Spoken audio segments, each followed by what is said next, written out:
Welcome to the dojo. Check out Joe, he's a Reddit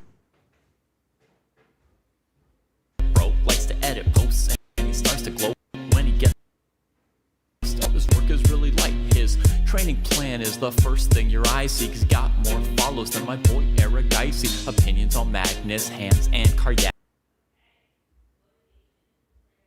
Who cheated who, which engine that ain't hacking for.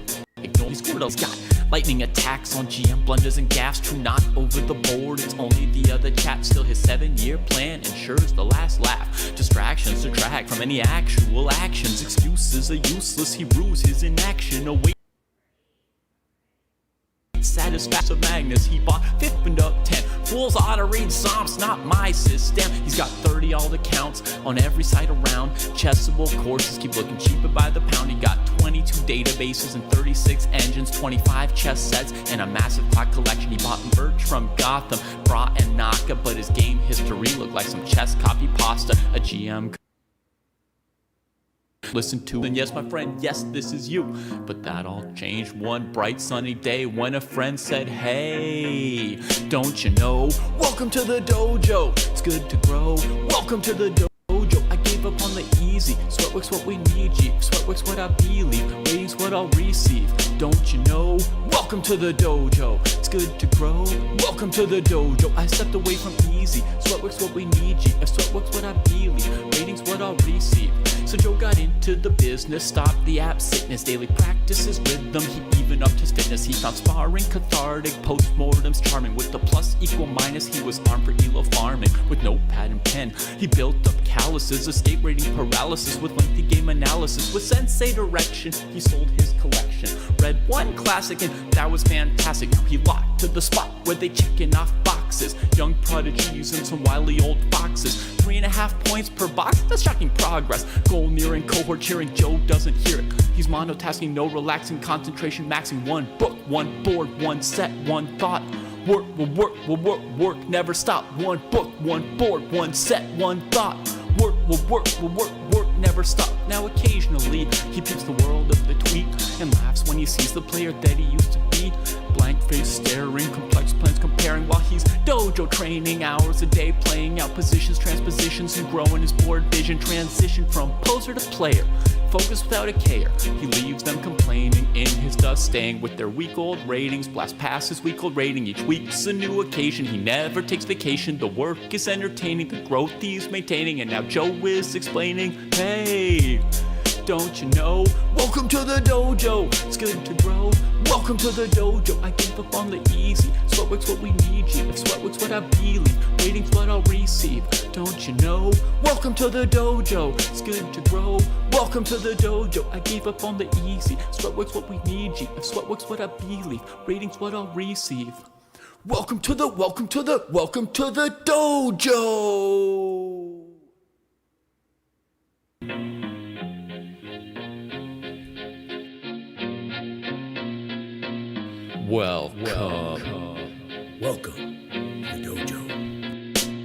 Check out Joe, he's a Reddit bro, likes to edit posts and he starts to gloat when he gets the most of votes or likes. Yeah, he's really hyped, really psyched, cause the crowd is really tight and the work is really light. His training plan is the first thing your eyes see. He's got more follows than my boy Eric Dicey. Opinions on Magnus, Hans, and Karyak, who cheated who, which engine that ain't hacking. He got blocked by short, ignored by Dojowork, but he can't be wrong. He scored a like from Truong. He's got lightning attacks on GM blunders and gaffes. True, not over the board, it's only the other chap. Still his 7-year plan ensures the last laugh. Distractions detract from any actual actions. Excuses are useless, he rues his inaction. Awaits satisfaction, the status of Magnus. He bought 50 books and opened up 10. Fools ought to read Psalms, not my system. He's got 30 all accounts on every site around. Chessable courses keep looking cheaper by the pound. He got 22 databases and 36 engines, 25 chess sets, and a massive clock collection. He bought Birch from Gotham,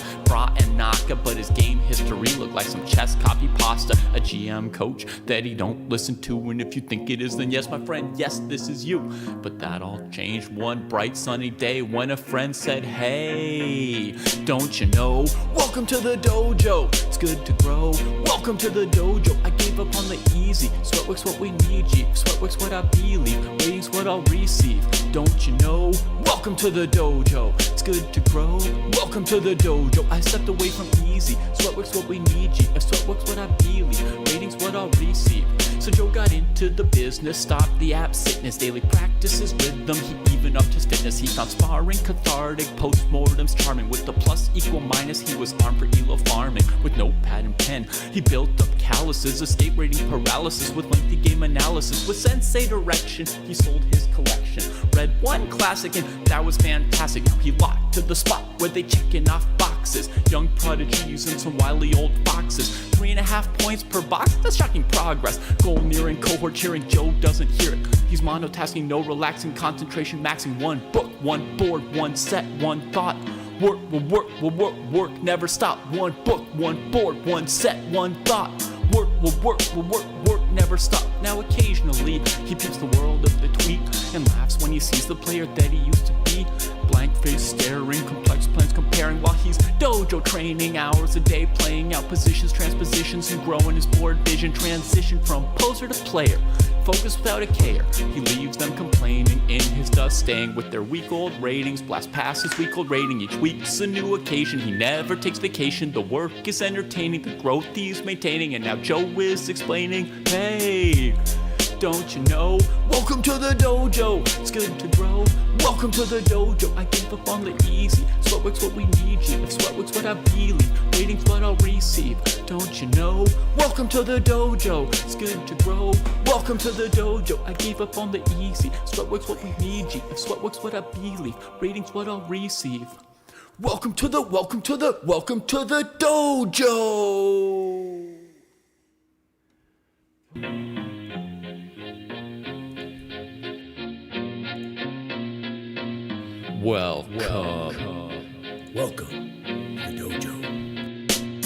Check out Joe, he's a Reddit bro, likes to edit posts, and he starts to gloat when he gets the most of votes or likes. Yeah, he's really hyped, really psyched, cause the crowd is really tight and the work is really light. His training plan is the first thing your eyes see, cause he got more follows than my boy Eric Dicey. Opinions on Magnus, Hans, and Karyakin, who cheated who, which engine that he hacking. He got blocked by Short, ignored by Dojowork, but he can't be wrong, he scored a like from Truan. He's got lightning attacks on GM blunders and gaffes, true not over the board, it's only the other chap. Still his 7-year plan ensures the last laugh. Distractions detract from any actual actions. Excuses are useless, he rues his inaction. Awaits satisfaction, the status of Magnus. He bought 50 books and opened up 10. Fools ought to read Psalms, not my system. He's got 30 all accounts on every site around.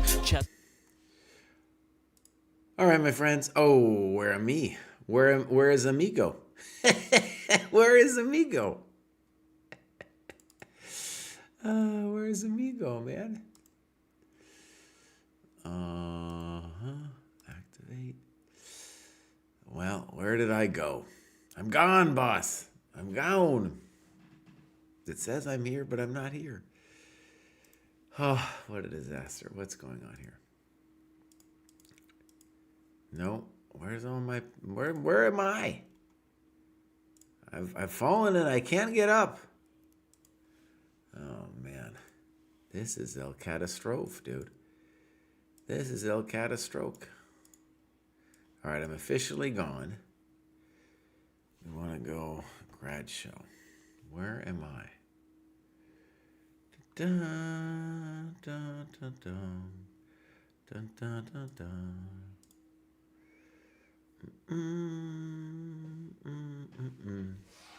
I have been lost. All right, something is using my camera. I don't have the strength to find out what. Bum, bum, bum, bum. Well, guys, if anybody has any suggestions, something is using my camera, and I couldn't tell you what it is. What is it? My electricity went out, by the way. That's why my business. I'm late. So I don't know what is using my camera. It looks like it's on.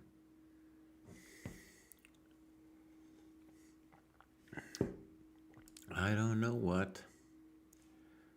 I have, I can play with it in a variety of ways. I can deactivate it. Something is using it, bruv.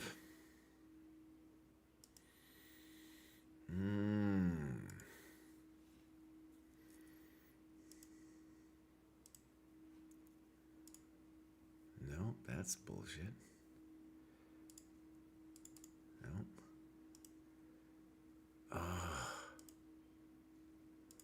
That's bullshit.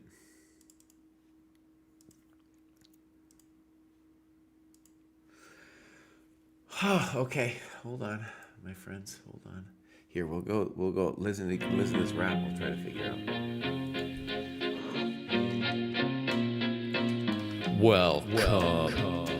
Welcome to the dojo.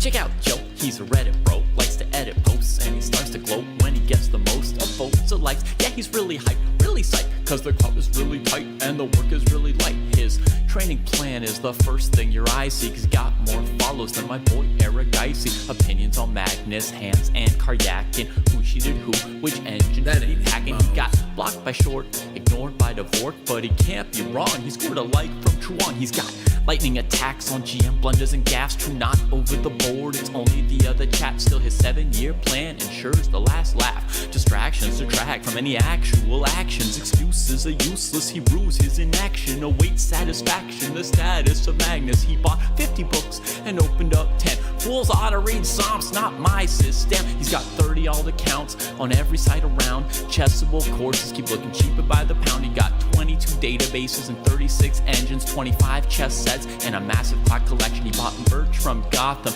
Bra and Naka, but his game history looked like some chess copy pasta. A GM coach that he don't listen to, and if you think it is, then yes, my friend, yes, this is you. But that all changed one bright sunny day when a friend said, hey, don't you know? Welcome to the dojo, it's good to grow. Welcome to the dojo, I gave up on the easy. Sweatwork's what we need, G. Sweatwork's what I believe, waiting's what I'll receive. Don't you know? Welcome to the dojo, it's good to grow.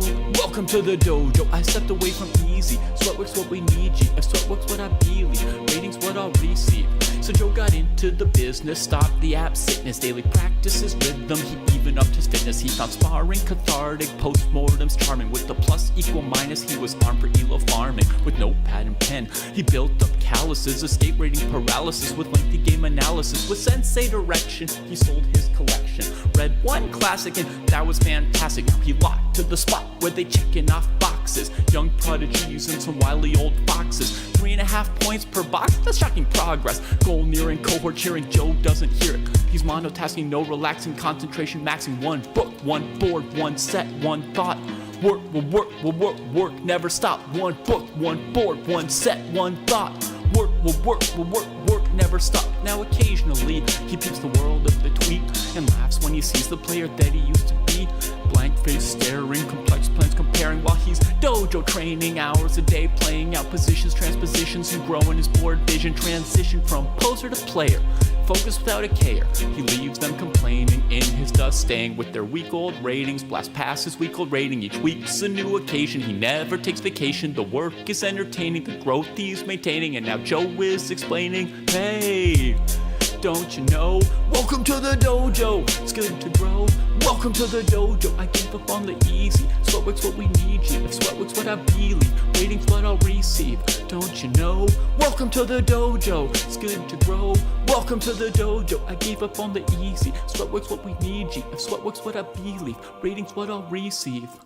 Welcome to the dojo. Welcome to the dojo.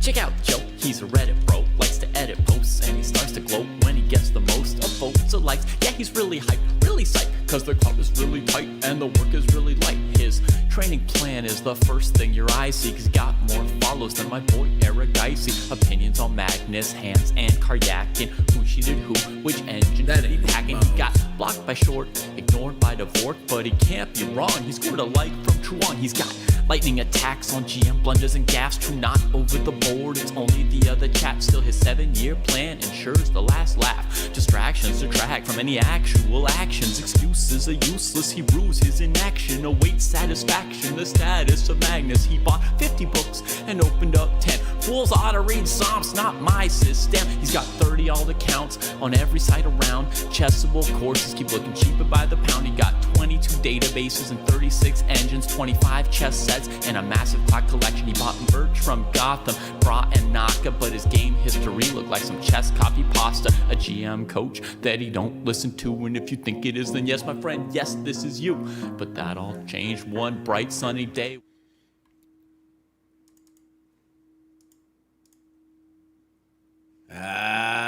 Buddy, I tricked it.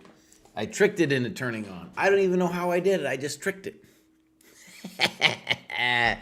That was hard, bro. Me and Gemini had to go deep. We had to go deep to figure that out, bro.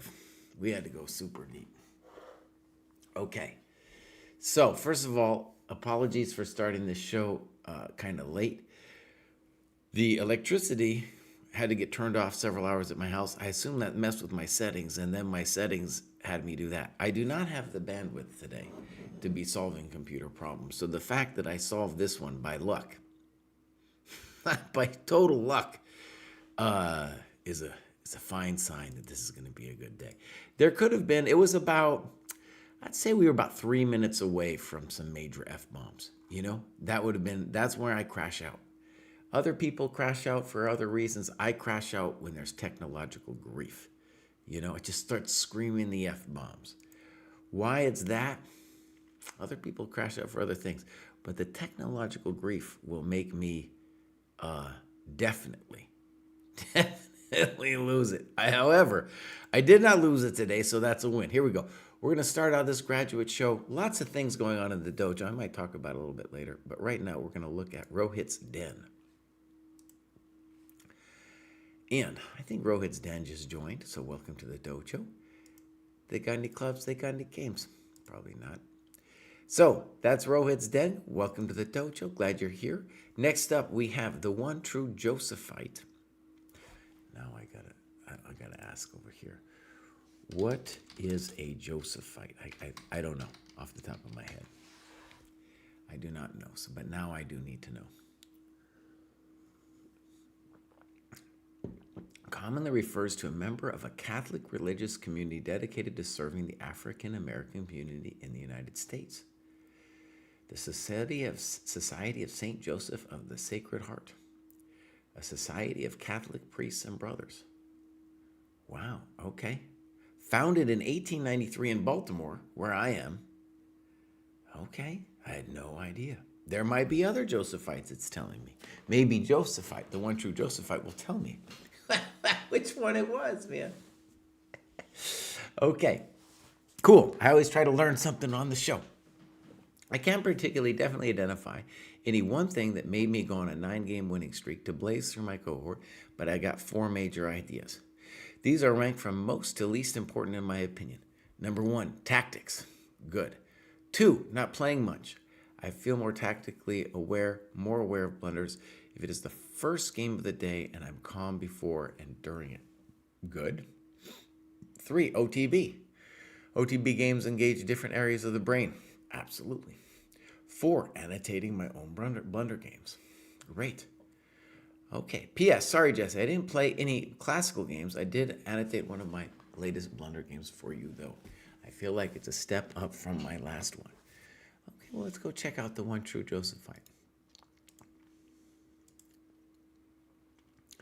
So, the one true Josephite, is trying to get to 2,000 ChessCom and win 6 local tournaments in first place. And they've gone up already an incredible amount. This is their 2nd graduation, so the dojo is always pumped to see it. Based on their tactics scores, we're going to suggest that one true Josephite is going to graduate again rather quickly. And as you can see, they're pushing it on the tactics, which at this level, right, it should be games and analysis and tactics. He doesn't have anything games and analysis. I think, though, that is because annotating a blunder game doesn't necessarily count. All right, this is 824, so maybe we don't want to do that one because that was a long time ago. Darn it. But I think we can look at this rapid. This one's recent. Let's just see what the crime is, the level of the crime. This is a 10 plus 5 where neither player spent any time on this game. Nothing. They didn't spend any time. I'll tell you what. So we don't do a time management rating for such a short game. We're going to blaze through this game. We don't want to spend too much time. We don't want to spend more time looking at it than they did playing it. But in general, white is playing good chess here. I guess I would have preferred bishop d2 there. I would definitely prefer bishop takes d2 because now we're hanging the pawn. So as we say on this show every week, it is the moving too quickly which destroys this cohort. It's not anything else, right? It's nothing fancy. It is the moving too quickly. Thank you very much. So now we're up a piece. Good move.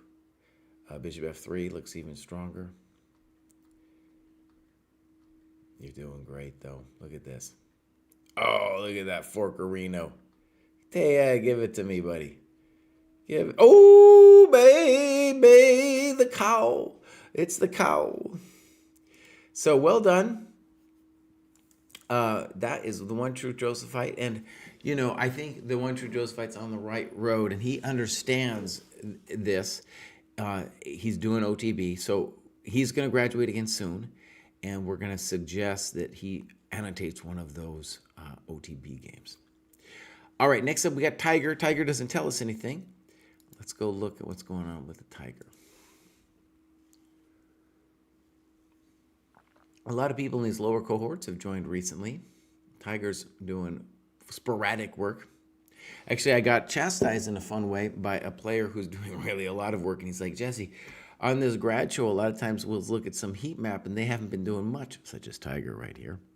And you applaud them. You give them props. And he's like, no, not everyone gets a trophy, so I'm going to live by that. I'm going to live by that. Well, no trophy for you, bud. You're doing okay. I'm not going to say that, but I can't no longer say you're doing great.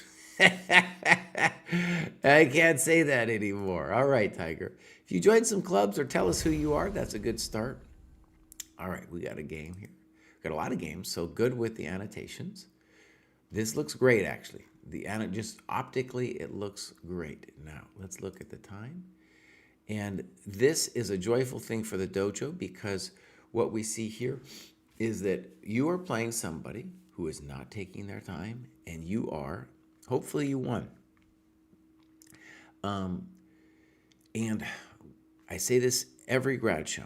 On the path to 1,000 dojo, which is about 1250 ChessCom, there are 3 things that you need to learn. Ranked in order of importance, not hanging stuff. We saw people hang stuff in the last game. Not using your time. This is a problem. You will face many players on your journey who will move too fast. And number 3 is development. Development's the least important. It becomes more important the higher you get, but it's easiest to learn of those 3. Okay, here we go. Go ahead. Just a poor move as far as I can tell. Maybe I prefer knight f3. That looks poor. And now we got to go back to d3, but we are up a coconut. Okay. I prefer castles, you know. Queen e2. Poor. Queen f3. Now he could really kind of mess with us with either queen e5 or d5. I think d5 right away he's going to get his coconut back, so that we should have played gf. Yeah. Here we needed to play rook b1 so that on d5 we could play bishop b2 and play footsie with this queen. Okay. We obviously didn't like that, but you find a great move here. Exclam. And, one of the things that confounds beginners is the en passant rule. It's so terrifying to beginners that chess.com has to put a little informational symbol on the en passant, being like, this is what it is. Don't get excited, because some people do it and they'll be like, what happened? My computer must be broken. Also, it's so terrifying that Kostya's brother says you should always do en passant if you can, because it'll really mess with your opponent because they're just not ready for it. 926 Andy, thank you for subscribing. So, fail, he should have played en passant. Edith. No, he can't. He can't. What are you saying, Cry? You can't. No puedo. So, bishop c5, this is pretty involved. This is like a really involved en passant tactic. Look at that. Bam! We could put that in a book. That's pretty good. Now we're winning.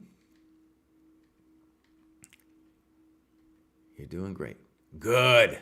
Except, unfortunately, that. But it's okay. You're doing great. They always go for the cheap threats.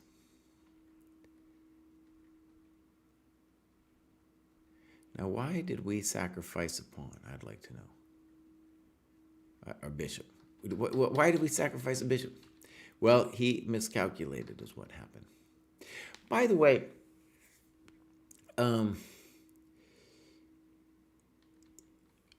let's just talk a little bit through this. One of the key challenges on your path here is to realize that when you're up a piece, you generally don't need to do anything fancy like this. It's getting a little fancy, especially because dude could have pinned you here. Now, I'm sure of course you're still winning, but something like this, you're doing great. You don't have to do anything fancy. Okay, you just need to slowly work to trade the guy's pieces off and not fall for anything. So even if d5 is technically a good move, I don't like it. Now rook fd1 is called for. And now b5 is annoying because bishop e, we're going to lose another pawn here. Bishop e2, rook d5. But we never give up the piece. No. Okay, so now very sticky situation. Black is close to equality. I don't understand king h2. Maybe rook d5, something like that. Black should be okay because he's got his rook in the ideal position, which is behind your pass pawn. Good move. Rook d8, probably not great. Okay, now it's going to get tricky. Good move. Rook d2, terrible. Rook f2, terrible move. Blunderino.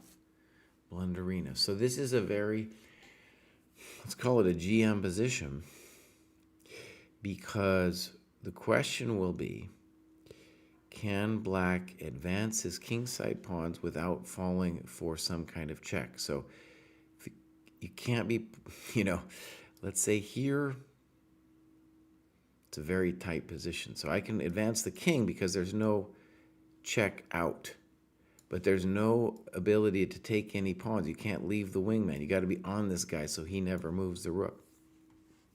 So blunder, and now we blunder with king g1. Now, by this point, we want to say, I've kept the time open just so people can see. You're in a bit of a mess with your own time. And one thing that's a little bit we should say about the time management rating is 30-0 is the lowest time control, the fastest time control we use at the dojo for the time management rating. And that's primarily because we have a lot of players in the under 800 cohorts who have this as the round-robin time control, so the minimum. But I think this is misleading a little bit because there's no increment. Since there's no increment, getting down to here, and move 34, having just a touch left, 58 seconds, it's not a good thing. And I very much encourage you, Tiger, to say, even if you're like a dojo round robin, be like, hey, can we play 30-30? Yeah, it's just the minimum. It's not like the required time control that people have to do. So any rook move will win. Any rook move, even h8, will win this game. Here, here, here, here, here, here, here. You're winning all of them. Now the rook needs to go back. He does. 4. Now let's go it. Yeah, there we go. Yep. White wins. You got 37 seconds, and the guy didn't even challenge you. He's like, I'm done. I can't take it anymore. Okay. So yes, Pass Pawn has hit the Goa thing, and here's the deal. If you want to join the dojo for 20% off, you just hit in that Goa for as long as the Goa tournament is going on. Me and David are covering it. Tomorrow, tie breaks are going on, and David cannot do the commentary because his wife says no. He says, no, David, no tie breaks for you. That's your day off. That's the day you got to be dealing with my kids. Okay, his kids too. So I'm going to get up and cover the tie break, and we're just going to be covering Sam Shankland. He is doing tie breaks against Richard Rapport. It's going to be very exciting tomorrow morning, my friends. Congratulations there, Tiger. Now, let's just say something obvious. If his opponent could have moved a little slower, well, it would have been a much more competitive game. All right, Ravion looks like they just joined and they graduated. Probably nothing to see here. Probably nothing to see here. All right, clubs. Oh, he's 50 plus. Welcome to that club. We got some games. Let's see. We got a game. This is, so he joined, he played a game, put it in, but there's no annotations, so we're not going to take a look. Take maybe a look at the time. Nope, no time's given. So, Ravion, welcome to the dojo, and right, we want you to do some more stuff. You'll probably graduate again soon, okay? And we want to see some games, and, you just joined, so you'll have more to say, more to see here soon. All right. Okay. Oh, I have a delicious coffee going this morning. We got a comment that's saying, en passant is a bug. It's a bug in the system. Amir Casual says, are these games against other dojo members or just ladder randoms? And it's important to say that they don't have to be dojo games, but a lot of them are from the round robins. In the round robins, you're going to play somebody who is at your level, somebody you might also get a good post-mortem with afterwards. Okay, we're going to look at, I'm going to say Yggdrasil. For your consideration, this is the game that tipped me into the next rating band, and I think carries a good lesson about the value of staying calm and making sure you utilize your clock in stressful situations. So we'll look at that one. Overall, I haven't been here long, but the dojo's resources and accountability structure have kept me way more honest about analyzing, blunder checking every single game I play, as well as making sure I diversify how I'm spending my study time. It's been hugely helpful, and I'm excited for my first classical game or two this coming week. So I have a feeling it's going to be in Idra's games file, but we're just going to copy and paste that bad boy just in case we need it. Yggdrasil just joined. Some good work to begin with. 832, looking great. Looking great. Okay, clubs. Sicilian Sparring Club. Okay, 52 members in that one. Dang. All right. And I think what I'm going to try to do is just copy paste this bad boy and see what happens. Here we go. This is the blunder game that tipped me into 800, 900. Now, again, let me stress something. We're going to look at this, but in general, for the games to be reviewed, the games to annotate, we really want games that are longer. I am going to cover this game, though, partly just as a celebration of Idra making it. Okay, so let's go game review. Bam. Again, there's no time management rating because it's too fast. Let's go. It might even be a challenge, Idra, as it is for many people, to to play a longer game, right? Okay, DE5, right now we are following, oh, cry, oh, cry, oh, cry. I caught it quickly, though, didn't I? Well, I caught it quickly. Here we go. So here's Idra. Sometimes when I do this, every time I got to set it up again. Okay, so here we are. Sometimes I talk forever, and then no one, they're like, cry, you're wrong, your window's all messed up. They do 6, Andy. I will try to remember that. Maybe if you could send me another note when that game goes down.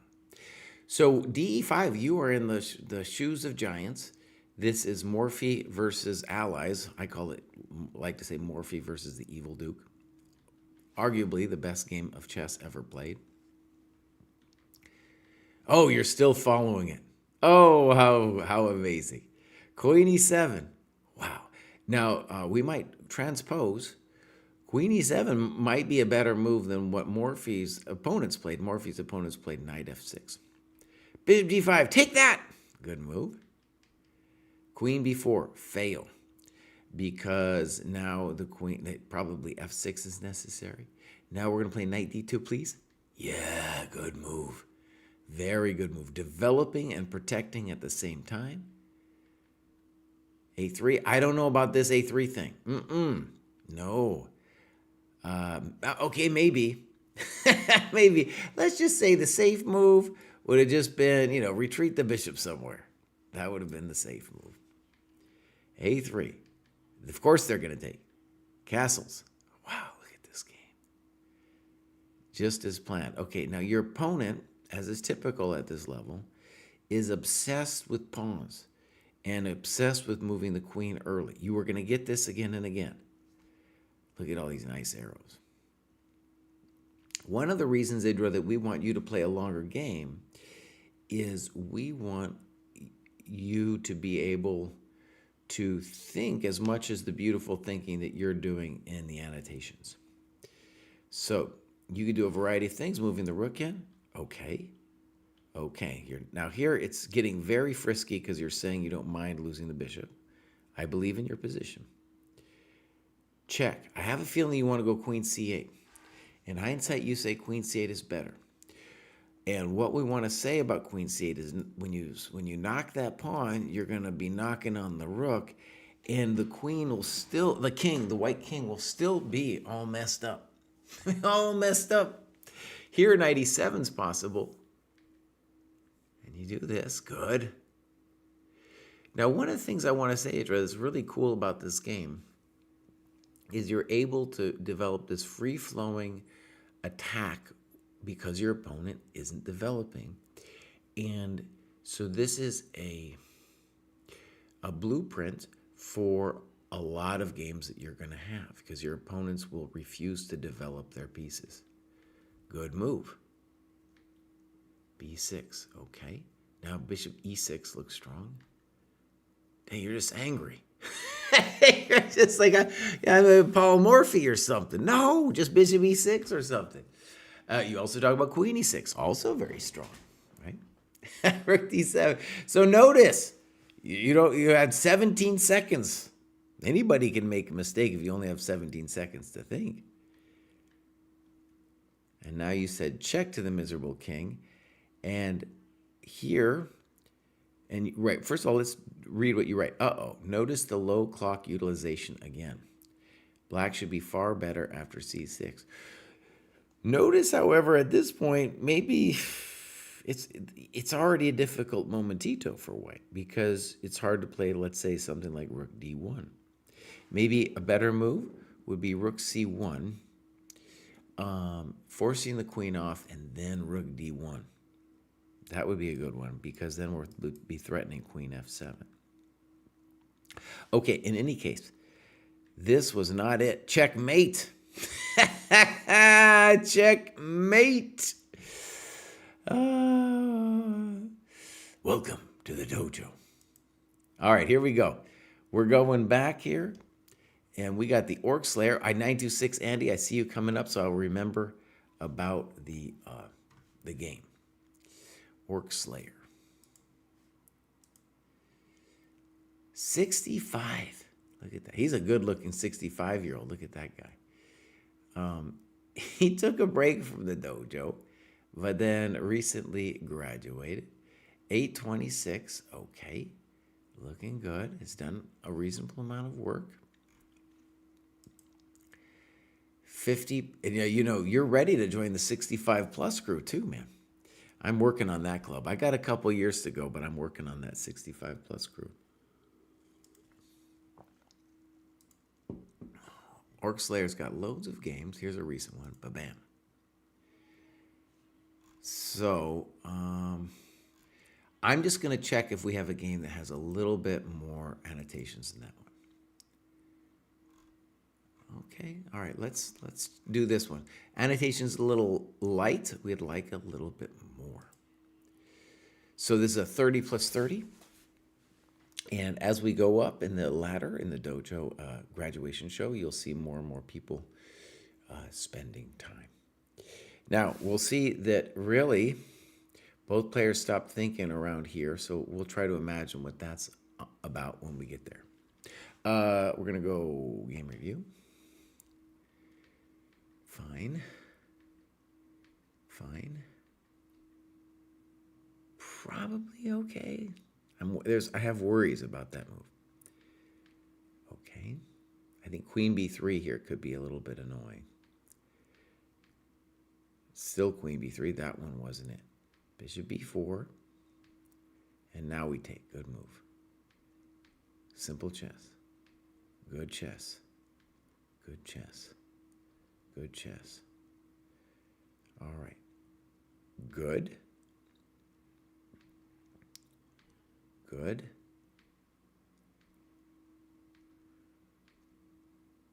Now you're playing well. Now you're playing really well. Actually, I just want to say, all of your moves make sense to me. It's even laudable that White didn't immediately take on f6. There's no huge rush. That move doesn't make any sense because the queen shouldn't be on the line of the rook on the c file. You demand. Oh, nice move. White clearly missed that. I don't understand queen a5. So, first, he says, I think I might have lost the game with this move. You've held it together here very well, by the way. Whenever you make a mistake, this is where we want to spend a little time trying to figure out what we should have done.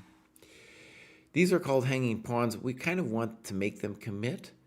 And one good move might be b5, intending if cb, we take this bad boy, and we're doing great.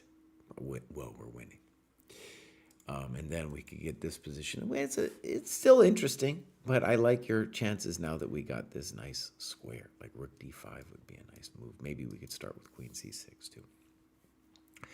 Okay, so good friends and neighbors. Queen a5, queen b7. Now you play rook b8. Maybe queen takes a3 is necessary. Actually, I don't know. Yeah, maybe queen a3. Okay. d5. It's a violent game. And you played knight d6 and say, knight g7. The game is lost, but I have calculated wrong. This is the best move, defending the pawn. Right. Now, the thing about knight d6 that you should just intuitively feel is that knight d6 is moving away from the king, your king. And your king is going to need some help with that lady all the way out. And you're going to also want the lady to have the ability to move back for the defense. Here you cut the lady off.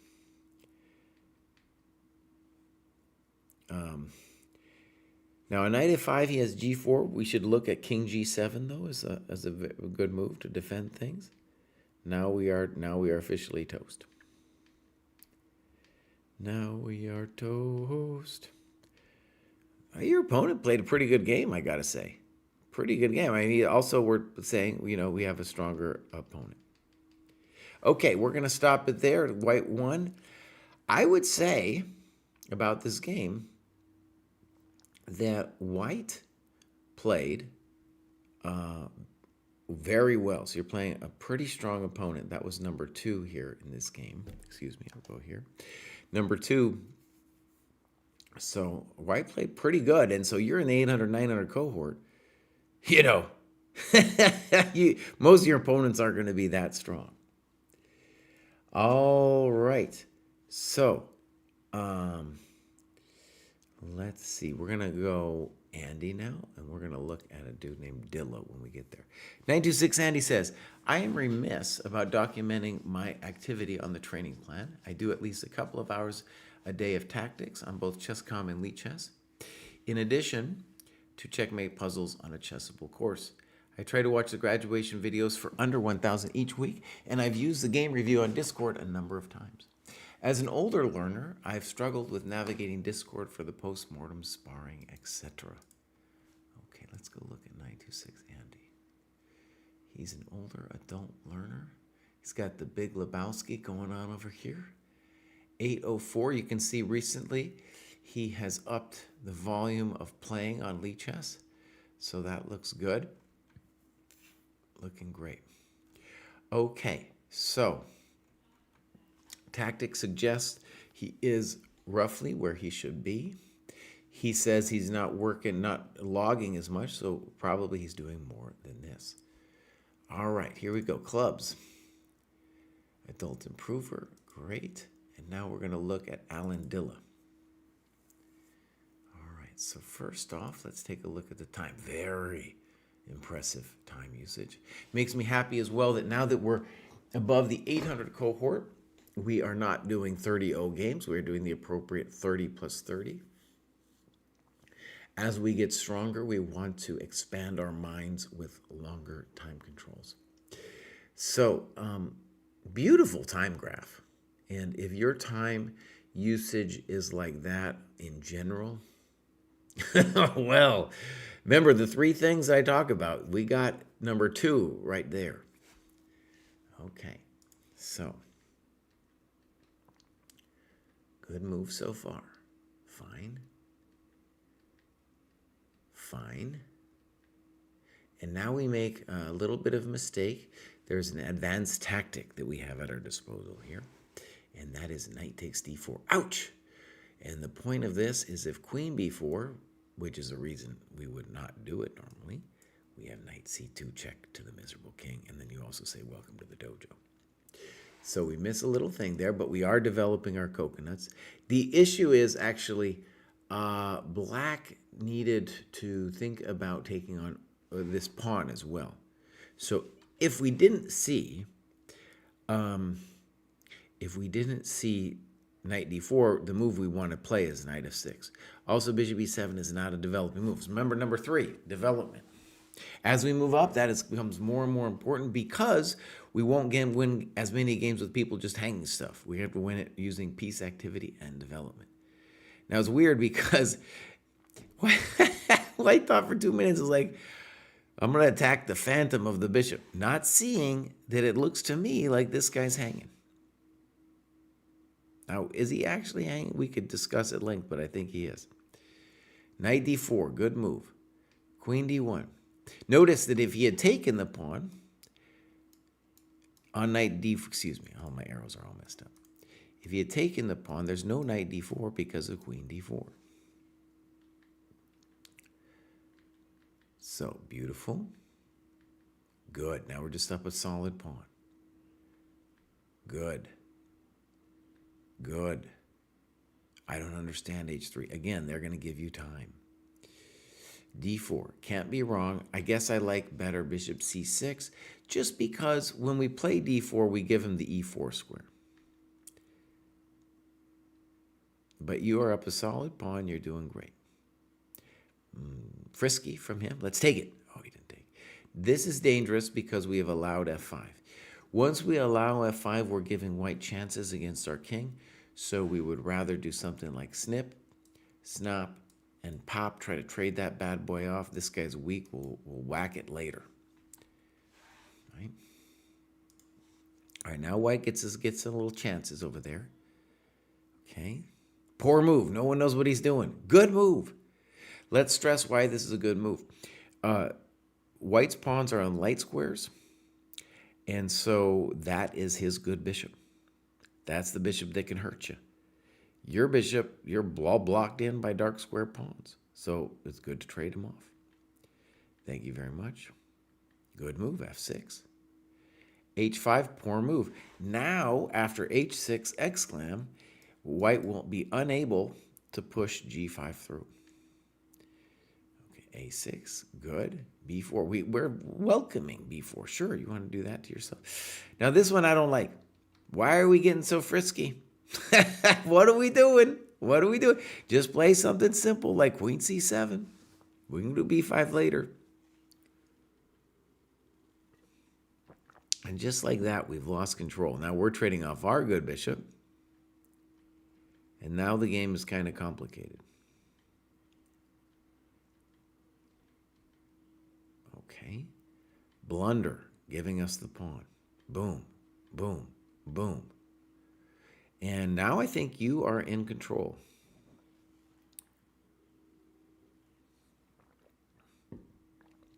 Okay. Excellent move. The move we should analyze, by the way, in the annotations is this one. I like your position a lot still. I think you should play rook b8. And I think you have the initiative because you have big threats on these open files against his king. But that's definitely the move we should analyze. Rook takes a6. He needs to get his pawn back. Good move. Good move. Rook b8. That isn't it. Boom, boom, boom. Beautiful. King e2. Queen c1. Beautiful. Queen b3. Check to the miserable king. Yes. White resigns. I was pleased with how I managed the passed pawn. I had been doing pawn endgame tactics on Lichess, and I found them to be very helpful. Okay, that was a great game.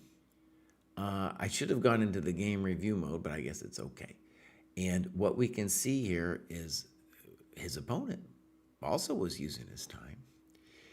And ultimately, it was about the hanging of pawns. Both sides were hanging pawns that they shouldn't have hung, right? And we have a lot of little tactics, knight takes d4 stuff, that both sides were missing some stuff on. He could have taken on d5, etc. Okay, Andy, well done. And we are going to go back. We're going to look at now Hikaru. Hikaru. Sounds like Hikaru, but it's not. Let's see what's going on with Hikaru. Now, Hikaru joined very recently, so he might not have done anything yet. That's what our guess is. He's in the Adult Improvers. No games. Understandable, he just joined half a second ago, so we're hoping soon we'll see some more from Hikaru. All right. Next up, we got Gary. Oh, I have a very delicious coffee today. 50-plus Irish expatriate living in Hong Kong. Amazing. Okay. 994. Gary is probably going to graduate again soon. Amazingly, his checkmate puzzles rating is also 994. The checkmate puzzles thing, by the way, I would still consider it in beta. It's a very cool thing, but at the moment, the main problem with it is heavily inflated, the rating. So we're trying to fix that before we start, making big advertisements about it. Okay. So, Gary, you in the 50-plus club? Yeah, there it is, bud. And in the Irish club. Someday, I don't know why, I feel like I should go to Hong Kong someday. No games. Well, Gary, we know what you want to do. We want to see more on this heat map, and we want to see some games. It seems like, though, you're going to graduate very soon, so we can get that. You can get that ready for the next graduation. What do I think of Shanklin's Philidor? He watched your YouTube video. Well, so he's talking about the tie breaks against Vidit where we had, I think, 2 Philidors. He played it in a slightly different way. And one of the things that was interesting about it is the fact that you can play the Philidor with a bunch of different move orders makes it hard to do really concrete preparation against. And I'm thinking about it now because tomorrow he's going to be black against Rapport. And Rapport is a funky player who will do some funky things, like a snake. He plays the snake. And so that'll be interesting. By the way, I want to repeat, I am covering that tomorrow morning, 4:40 my time. 4:40 my time. Hopefully, it probably just be 2 rapid games. That's what it's going to probably be. It'll be very exciting. A lot of, yeah. Sam, by the way, friend of the dojo, very good. He lived at the GM house with me and Proust back in the day. I would say he's very close to Proust. They hang out all the time. So I've known Sam since he was a kid. David even more so. So he was 2,700 plus for a long time, and then had some things happen. It's hard to hold it. In any case, he's making a comeback, and it's very cool. It's very cool. Bruce would love to watch, but his wife says, no, you cannot cover the tie breaks, my friend. You can't cover the tie breaks. All right, great. I'm gonna go on a little bit of relaxation. Well, let me just say, before you criticize me, Charles Hamilton, because I know you love to criticize me, I did a really hard workout yesterday, and I have been up at dark 30, every single day here. Let's read what Tapioca King says. New start here, who's been stuck in the 1100s on ChessComp for a few months now and have peaked at 1194. I feel like I've broken 1150 enough times in the past couple weeks to be 850, 950 dojo rating, so I'll graduate now. And regret later if my rating plummets next week. I tried 1 week of free dojo to get the idea of the tools that were available. I then went 1 week without to see if it made a difference, and I have decided I'm happier with someone else making a calendar for me that is easy to update progress on. Supporting the content and finding new books to read is also helpful, and I enjoy getting my arse handed to me by the Polgar Maiden 2s. I haven't done them long enough yet to see improvement in my tactical vision, but any help there is slowly needed, to be honest. Good, let's just put a pin in that.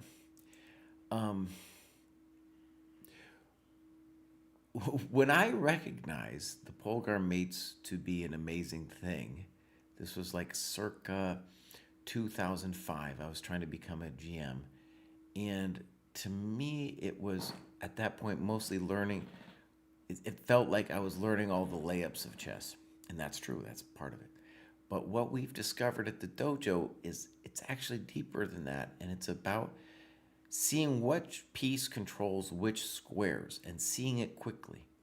And something I've really been seeing in the teaching I'm doing is, let's say you're teaching in 1800. I have a student who's about 1800, 1900. And he can find which pieces control which squares, but it takes him longer. And so at a competitive level, the faster you can see it, the faster your mind is going to be able to process the position. Okay, so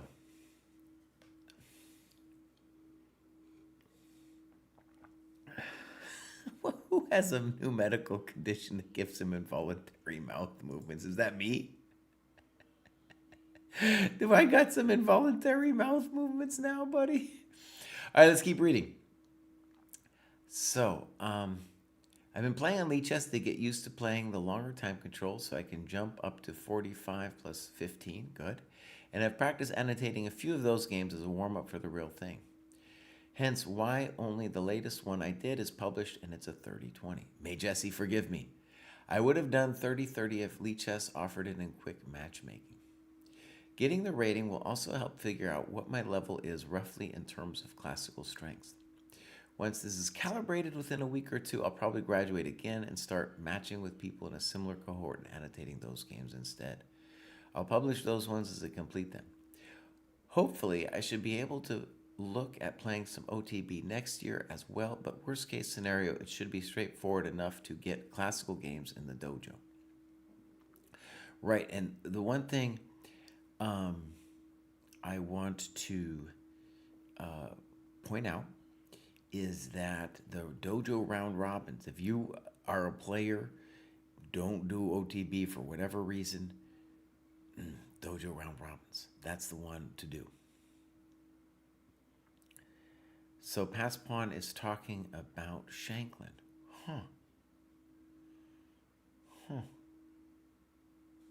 Well, that's okay. So let me just tell you a story.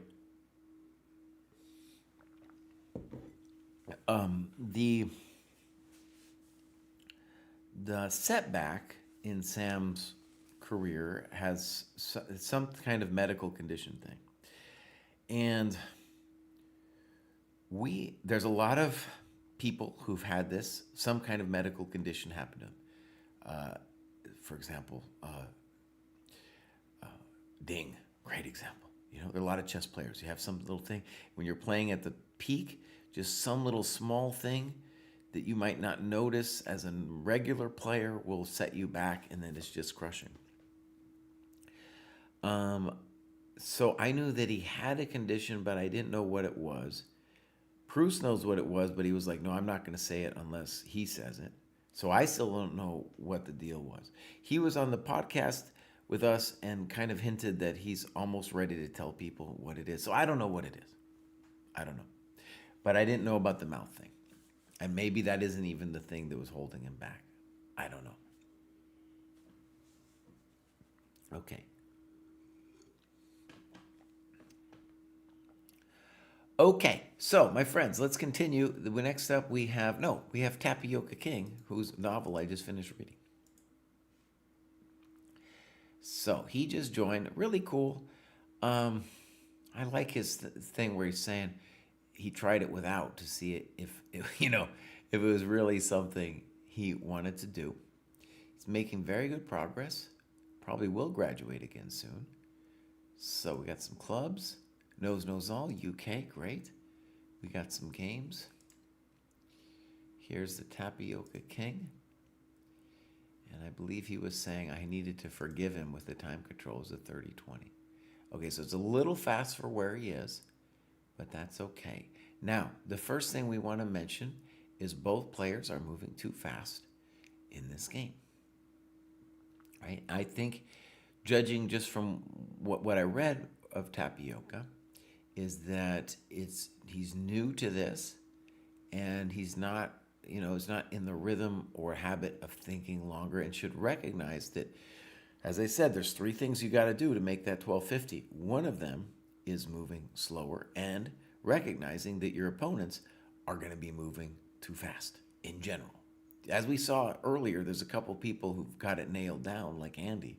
But in general, you're going to be facing these chumps moving too fast. Okay. So, here we go. Fine.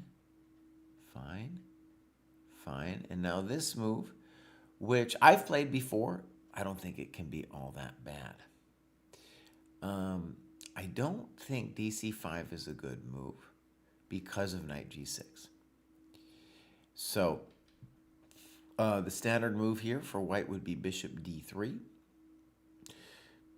And we definitely would rather not put our bishop ever on B5 against the French, because that's our good bishop. We never want to take the knight. And bishop D7, I don't know. So bishop D7 is gambiting the pawn. Should have played bishop C5. Stockfish notes it. Okay, now bishop D7 is interesting because you're saying, hey, if you want to take my pawn, you got to give me the bishop. So he gives it to him. B4, and now a pretty frisky move, bishop B5.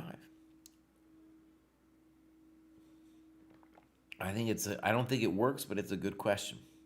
And the simple point is, if we can't get that bishop off the diagonal, then it's a good thing. If he can whack us, if he can whack us, then it's a bad thing. And he whacks us. Unfortunately, there's no way for our bishop to stay on that diagonal. All right, so white is better. B6 is interesting. B5, good move. B5, good move. Okay. Rook E1. Here's the tapioca king. Bishop E7. Oh, that's pretty frisky, bro. Knight D4, okay. Knight E5, looks like a blunder. Bishop F4. I've had a lot of positions kind of like this in my life, and to me it looks very bad. Now you say Bishop D6 is a blunder, which I believe it is, but F6 is also really bad news because we got Knight E6. So what that points to is that Knight E5 is an incredible blunder. Right? Okay. So he kind of fell for it there. Good move. Very good move. And now he's busted. Boom. Boom.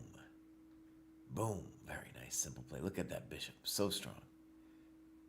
Check to the miserable king. C4.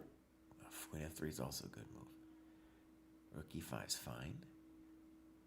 I don't know. I would prefer to bring the other rook in. Fine. Fine. Good that you didn't fall for that one. Oh, really strong chess. Queen G2. Now, something like C4. Fine. Now, this, we're winning, but we're going to have to maybe work a little hard to win now. Good. Nice control. C4. Oh, we've been asking for that for a while. Tapioca King. I want to say very nice game. Your control here is admirable. Well, that isn't it. G4. I'm winning, but with enough time to maybe even calculate until mate. Now, can we just say something obvious? I kept the time window open. Normally, I'm supposed to go to the game review. And I just want to stress, your annotations, you're thinking longer. You're thinking longer than you were doing in the game. Okay? So, first of all, of course you're winning this thing.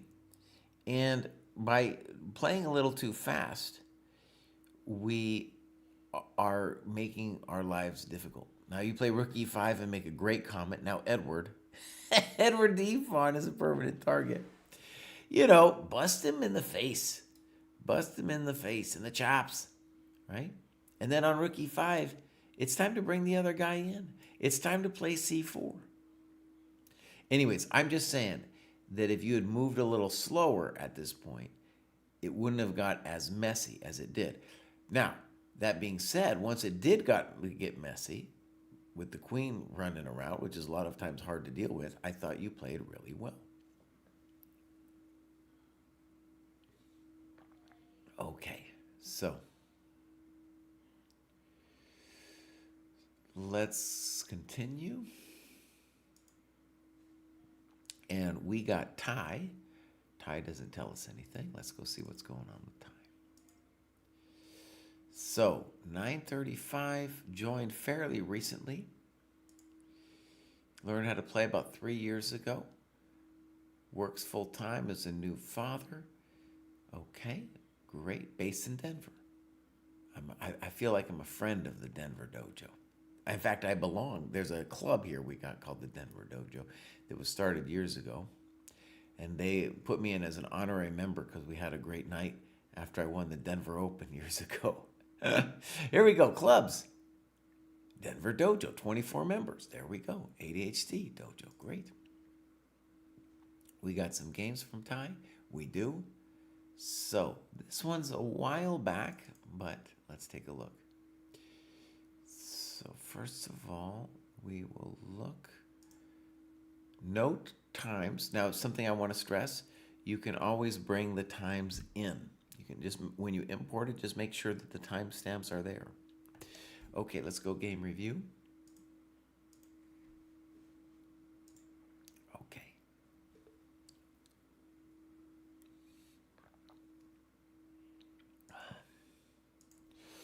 Idra, I just saw your comment in the YouTube. So she says, I do have a couple annotated classical games since that graduation, if it helps. I didn't find them, but I really enjoyed your graduation. Hopefully I said something constructive. Okay. Little weird to play g6. It's probably playable, though. Okay, fine. Fine. Oh, good move. Probably h5 is what we need to do to prevent h5. So it's like once he plays h5, it's scary. But okay, queen b6, queen g4, and now we could have played h5 and won. So queen b6 actually is fine. Okay, knight h6, snip snap, b3. Now maybe queen b4 could be really annoying. Good move. Good move. Dang, that's cruel. Very nice chess. And now we have a winning position. Very well done. And let's stress that White's problem was that they weren't developing their coconuts. And we got that knight h6 on for free. Good move. Good move. Good move. Kind of weird, but fine.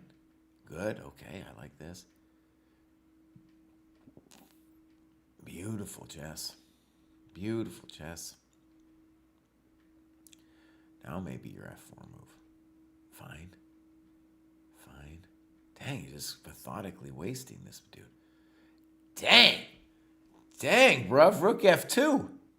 Take it easy, boss. What are you doing to me, man? Take it easy. Look at this move.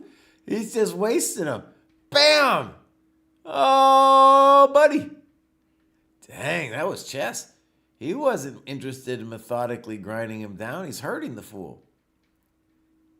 Check to the miserable king.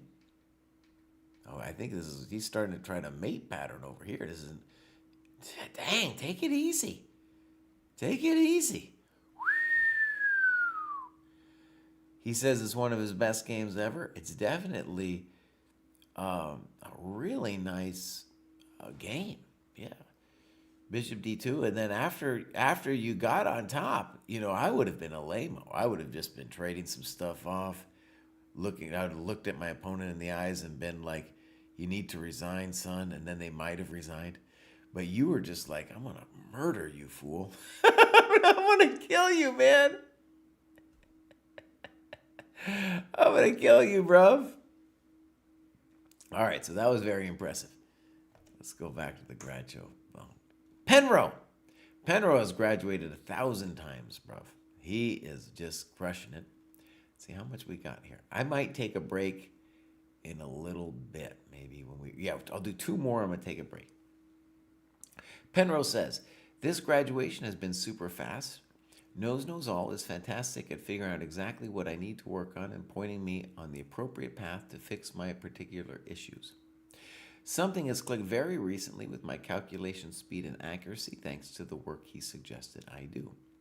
M. Norris Chess is going through logical chess move by move with me. Having a chess session with him is a joy every time we can manage to get our schedules aligned. Dojo community continues to be the best part of this chess journey for me. Muno and Kay Borman join me for weekend sessions regularly, and we always have a good time while learning from each other. So many more folks that I can't name them all. Thanks for all the games, post-mortems, and sparring sessions to you all. So I just want to say there are a variety of different kinds of chess dojoers. A lot of people, maybe the majority, are working on their own. The intention of the dojo from the very beginning was that you work with people at your level, your equals, work with someone above you, and also teach somebody below you. And what you can see from that description is that original intention of the dojo is happening for people like Penrose. We have some ideas, by the way. We're going to launch January 1st to make that a little bit more common and accessible. But as you can see, Penrose is doing it beautifully here.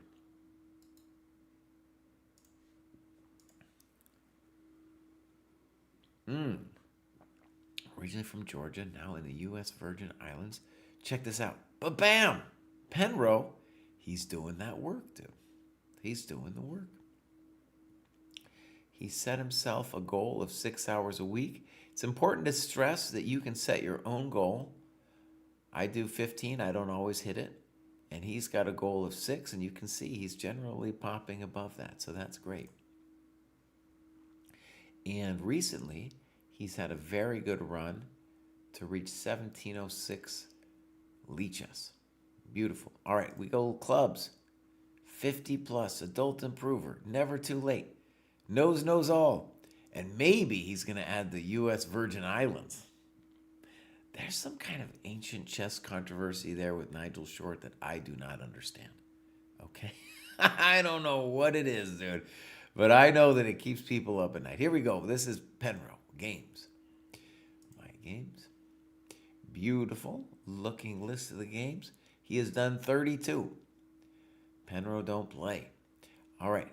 This is Casa Your Butt. No, it's not that. Okay, this is an elite chess pool, random person. So we're going to look at the time usage, and we can see it's kind of an odd one. And the good news is we thought more than our opponent. White, that's a weird time graph, honestly. Right? It's a very strange time graph. In any case, I am always happy at this level. If you're a higher rated player, I'll yell at you differently. But if at this level you're below the green line, you got that turtle, then that's what I'm looking for. Okay, let's go game review. So, beautiful. Beautiful, fine. E3 is a little weird. Another weird move. Castles, you're doing great. Yeah. H4, madman approach. Knight BD7, good move. Bishop E2. Knight E5, DE5, Knight E4. Looks good to me. This bishop is basically out of play. You are castled, he is not. Everything's going your way. Very typical, by the way, that you're playing somebody who is both moving too fast and not paying attention to their development. H5, boom, thank you very much. Boom, thank you very much. B6. The idea here is to offer a trade of light square bishops to take pressure off of black's king side. Now, in general, what I want you to think about is this bishop, or any game, you need 2 pawn moves to get your bishops out, right? You've already done one and admirably developed this guy. This guy doesn't need any help, right? So this guy is under control. So what would be a standard move that would be just fine? Probably something like this, you know? Another move you could do, if you want to put some pressure on black, maybe before or after bishop e6, is to play c5 and queen a5. You're doing great. And you're still doing great because white's not doing anything here. But I don't like the idea of spending 1,000 tempi to trade off that light square bishop. Good. Clearly you're playing the caveman here, so you're spending time with this a5. Makes me nervous. Bishop f3, c6. Okay, good. Notice now you really got the bishop on b2 on lockdown, and I like that a lot. h6, probably poor because now he doesn't have the option of opening the h file. I don't understand a4. Good move. Frisky. Queen g5, I would think he's done. It's not just, yeah, he's just done. Oh, look at this. Now it's just a mop-up. Queen c2. Oh, did we miss it? E4 is fine. Don't complain, cry. I just like queen c2 as well. Thank you very much. Checkmate. There we go. There we go. And that's what they deserve. That's what they deserve. He didn't use his time. He was hanging his pieces. Didn't develop. The 3 classic mistakes of the under 1250 ChessCom under 1000 cohorts. So very well done, my friend. Penrose continues to advance. And we'll say the obvious, that it's going to probably, actually we'll go back to his profile. And the thing I would want to tell him when you're looking at the profile here is once you're over 1,000 dojo, which is 1250 chess common around here, 1700 lead chess, that's the point where you're going to start playing opponents who aren't just hanging their stuff, okay? You will still meet some people. It's not a direct line, but that's generally where it happens. And that's when you want to develop to say to yourself, okay, right, it's not just going to be chumps hanging their business all the time. It's going to be people maybe moving too fast, especially in those online games, but people not developing. So remember what I said, the three things for the under 1250, under 1,000 dojo, is hanging stuff, moving too fast, and not developing. And I said the third was the least important, but the easiest to learn. These opponents for Penrose coming up, they still haven't learned it. They're going to give him tempi all the time. Okay? Learning to take advantage of that is going to be the key growth for Penrose's next set of the journey, the next set of the journey for also the players we're about to look at. Because the reason they're giving up tempi is they've never been punished for it. And you need to learn how to punish it. So I did a course called Mastering Time in Chess on Chessable. It's part of the dojo program. All dojo games I used. Whether you do the course or not, the point is to say that's the area where you need to realize, oh, this is the gift they're going to give me, and I need to get good at taking advantage of these fine gifts that are given to me. Okay, so congratulations, Penrose. Ba-bam. We're going to do one more and then I'll take a little break. This is Playful Chess Mate. Playful says, I didn't expect my next graduation to happen so soon. I think what really helped me graduate quickly was learning defensive chess. I did read the Defensive Polgar book, which showed me how to play defensively when push came to shove. However, I also worked through a Chessable course, Preventing Blunders in Chess by Kabadai. I will continue working through the course material after completing this course, but I believe that learning how to not to blunder really helped me to raise my game. Looking forward to continued improvement within the dojo and the new material presented on the 1,000, 1,100 level. So, great synopsis, and notice the key thing that they're saying is, I got here by not hanging my stuff. That's what I just read was like, all I hear is, I got here by not hanging my stuff, right? As you grow, you'll need more than that, but it is such an important skill, the most important skill for going up to where you are. All right, here's Playful Chess Mate. Oh, look at this. Hold on, let's read this. An adult learner from the land down under. He's got a wife, 2 boys, and a recently adopted puppy. Oh, okay. So, avid video game player. We got Tekken, StarCraft. These games on a competitive level is much more difficult as it requires good reflexes and very precise time execution. At least with chess, it is turn-based, and I can take a bit more time thinking on my moves. That's an interesting thing to think about, right? Especially like when you think about these blitz. Chess Blitz is really, in a lot of ways, especially Bullet, is a video game. Has video game elements to it. Okay, here we go. This is Playful Chess Mate. He's doing wonderful. And also, let's pop this out. Ba-bam! Started in the summer and has been working ever since. Graduation twice. Well done. You work, it will happen. Okay, clubs. We got the Down Under. He's using that chestnut e-board. Beautiful. So, I don't want to usually do this one. This is the one that was uploaded. We were talking about snakes before. We talked about snakes before.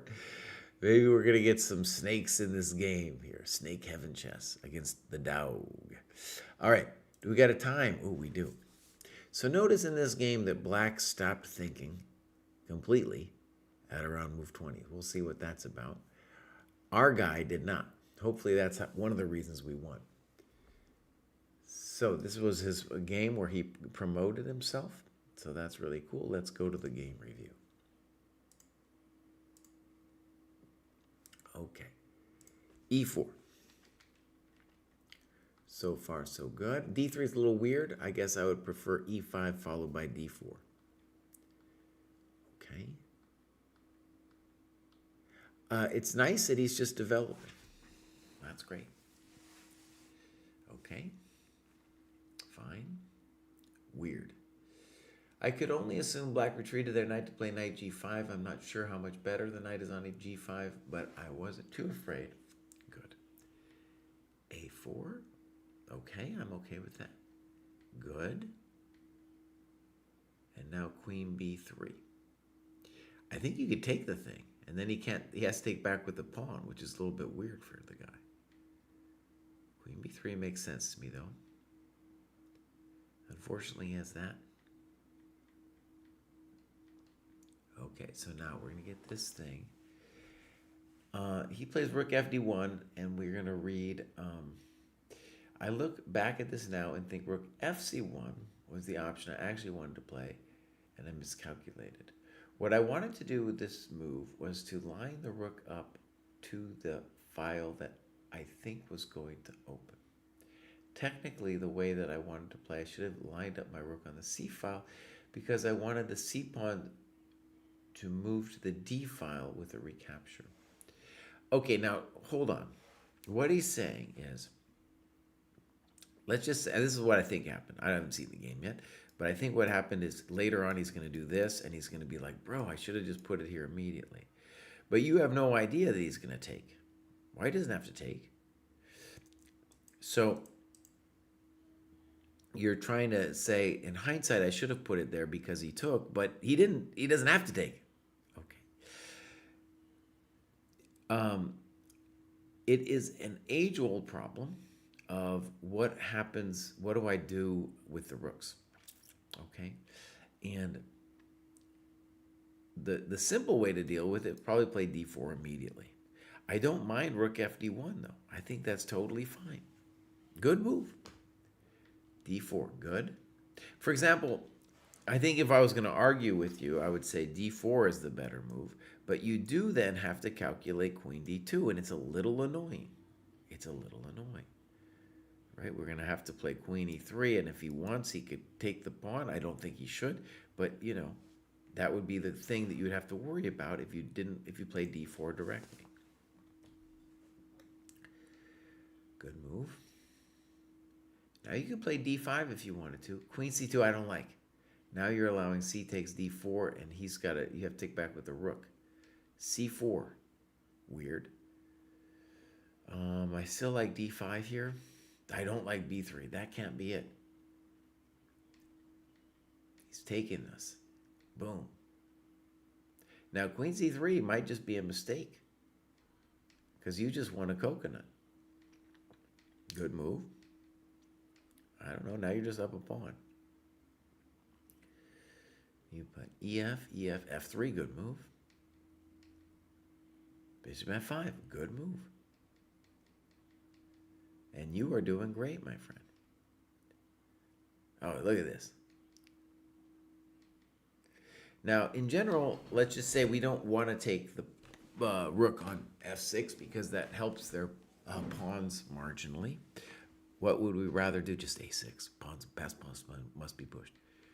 Good. Good. Good. Now we're just winning.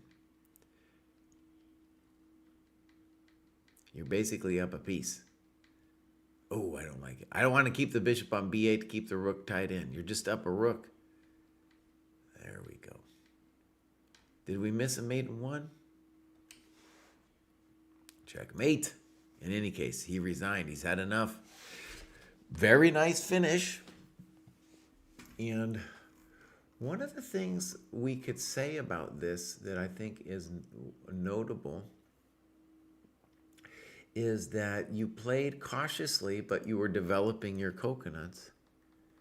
And, you know, fine. Played good chess, and then the guy's going to blunder something, as happens, and you played it well after that. That wasn't mate? Oh, it wasn't. You're right, Sweet Blues. I've been up. I've been up since dark 30, man, doing chess commentary. So give me a break. Okay. You guys, I'm going to take a quick pause. I'll be back, and we are going to continue with John. We're going to start getting some stronger players going on up here. So I'll be back in a couple minutes, and I'll see you guys then. Boom.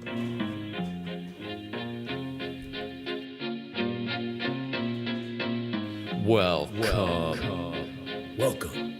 the dojo. Check out Joe, he's a Reddit bro, likes to edit posts, and he starts to gloat when he gets the most of votes or likes. Yeah, he's really hyped, really psyched, cause the crowd is really tight and the work is really light. His training plan is the first thing your eyes see, cause he got more follows than my boy Eric Dicey. Opinions on Magnus, Hans, and Karyakin, who cheated who, which engine that ain't hacking. He got blocked by Short, ignored by Dojowork, but he can't be wrong, he scored a like from Truan. He's got lightning attacks on GM blunders and gaffes, true not over the board, it's only the other chat. Still his 7-year plan ensures the last laugh. Distractions detract from any actual actions. Excuses are useless, he rues his inaction. Awaits satisfaction, the status of Magnus. He bought 50 books and opened up 10. Fools ought to read Psalms, not my system. He's got 30 alt accounts on every site around. Chessable courses keep looking cheaper by the pound. He got 22 databases and 36 engines, 25 chess sets, and a massive clock collection. He bought merch from Gotham, Bra and Naka, but his game history looked like some chess copy pasta. A GM coach that he don't listen to, and if you think it is, then yes, my friend, yes, this is you. But that all changed one bright sunny day when a friend said, hey, don't you know? Welcome to the dojo, it's good to grow. Welcome to the dojo, I gave up on the easy. Sweatwork's what we need, G. Sweatwork's what I believe, ratings what I'll receive. Don't you know? Welcome to the dojo, it's good to grow.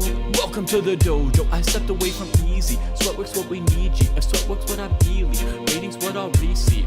So Joe got into the business, stopped the app sickness, daily practices rhythm, he even upped his fitness. He found sparring cathartic, postmortems charming. With the plus equal minus, he was armed for elo farming. With notepad and pen, he built up calluses, escape rating paralysis with lengthy game analysis. With sensei direction, he sold his collection. Read one classic and that was fantastic. Now he locked to the spot where they checking off boxes. Young prodigies and some wily old foxes.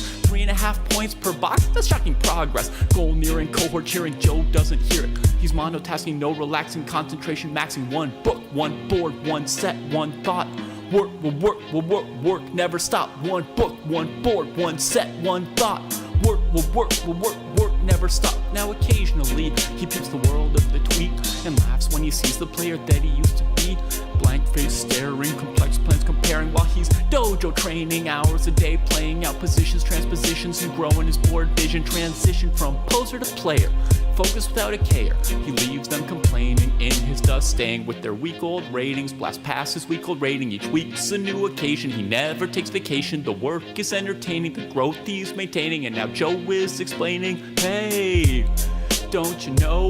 Welcome to the dojo, it's good to grow. Welcome to the dojo, I gave up on the easy. Sweatwork's what we need, G. If sweatwork's what I believe, ratings what I'll receive. Don't you know? Welcome to the dojo, it's good to grow.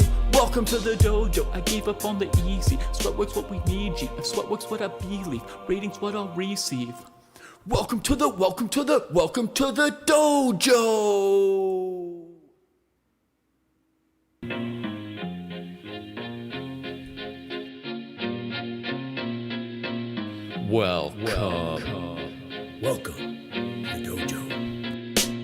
Check out Joe, he's a Reddit bro, likes to edit posts, and he starts to gloat when he gets the most of votes or likes. Yeah, he's really hyped, really psyched, cause the crowd is really tight and the work is really light. His training plan is the first thing your eyes see, cause he got more follows than my boy Eric Dicey. Opinions on Magnus, Hans, and Karyakin, who cheated who, which engine that ain't hacking. He got blocked by Short, ignored by Dojowork, but he can't be wrong, he scored a like from Truan. He's got lightning attacks on GM blunders and gaffes, true not over the board, it's only the other chat. Still his 7-year plan ensures the last laugh. Distractions detract from any actual actions. Excuses are useless, he rues his inaction. Awaits satisfaction, the status of Magnus. He bought 50 books and opened up 10. Fools ought to read Psalms, not my system. He's got 30 alt accounts on every site around. Chessable courses keep looking cheaper by the pound. He got 22 databases and 36 engines, 25 chess sets, and a massive clock collection. He bought merch from Gotham,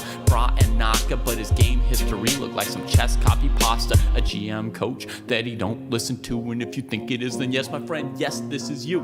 But that all changed one bright sunny day when a friend said, hey, don't you know? Welcome to the dojo, it's good to grow. Welcome to the dojo, I gave up on the easy. Sweatwork's what we need, G. Sweatwork's what I believe, waiting's what I'll receive. Don't you know? Welcome to the dojo, it's good to grow.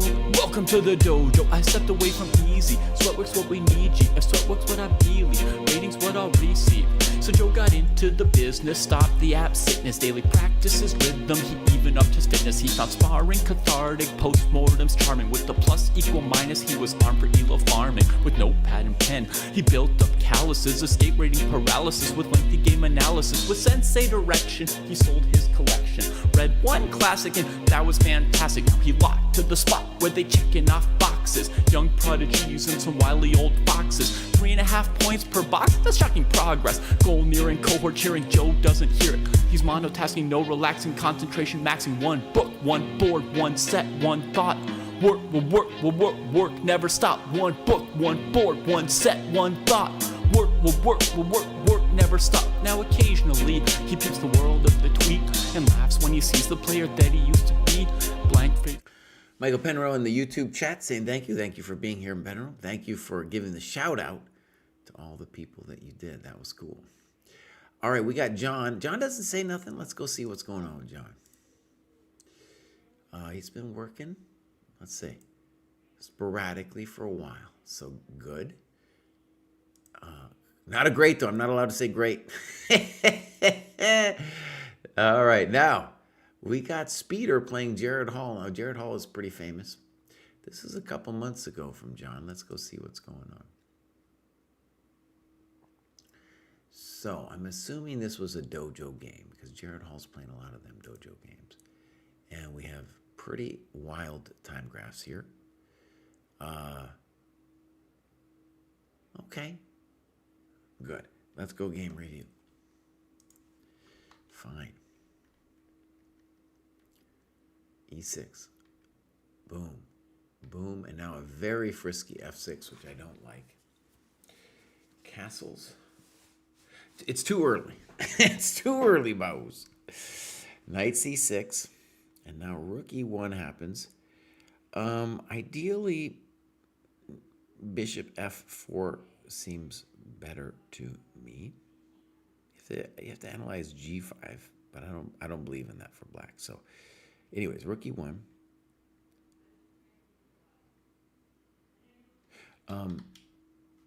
Yeah. Knight F6, good move.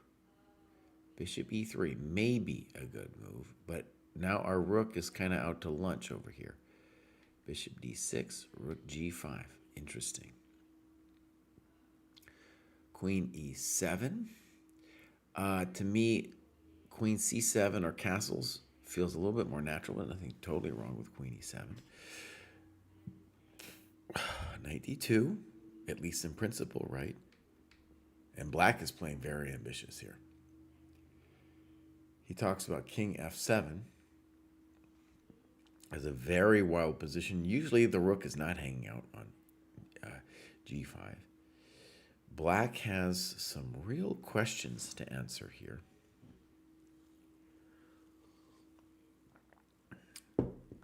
He thinks for 1 minute 26 and says check to the miserable king. Then says F4. In principle, correct. Now, rook G3 gives me the heebie-jeebies because what's going to happen on EF4?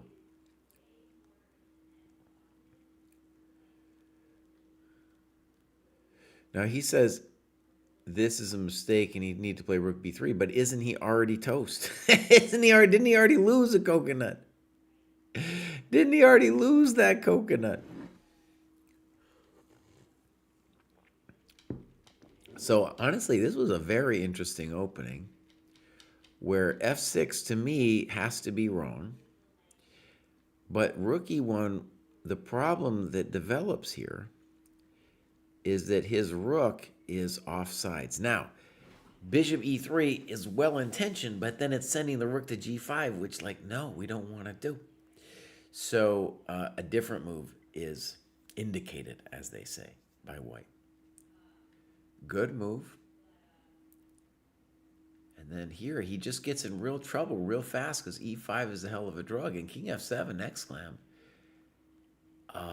Here, white should sacrifice the exchange with either rook e5 or f e5. And then the game is still interesting. So blunder. We should mark that as the blunder. He thinks for 6 minutes. Now we're gone. We also have queen c5 at our disposal. So now we're just totally winning.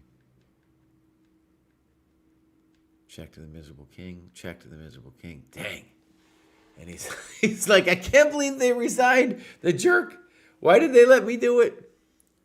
And Jared Hall's a tough customer. He's a tough customer. So that was a good win. I thought pretty advanced level stuff. Actually, let's just talk for a second. Because we were talking about how at this level they're not going to hang stuff.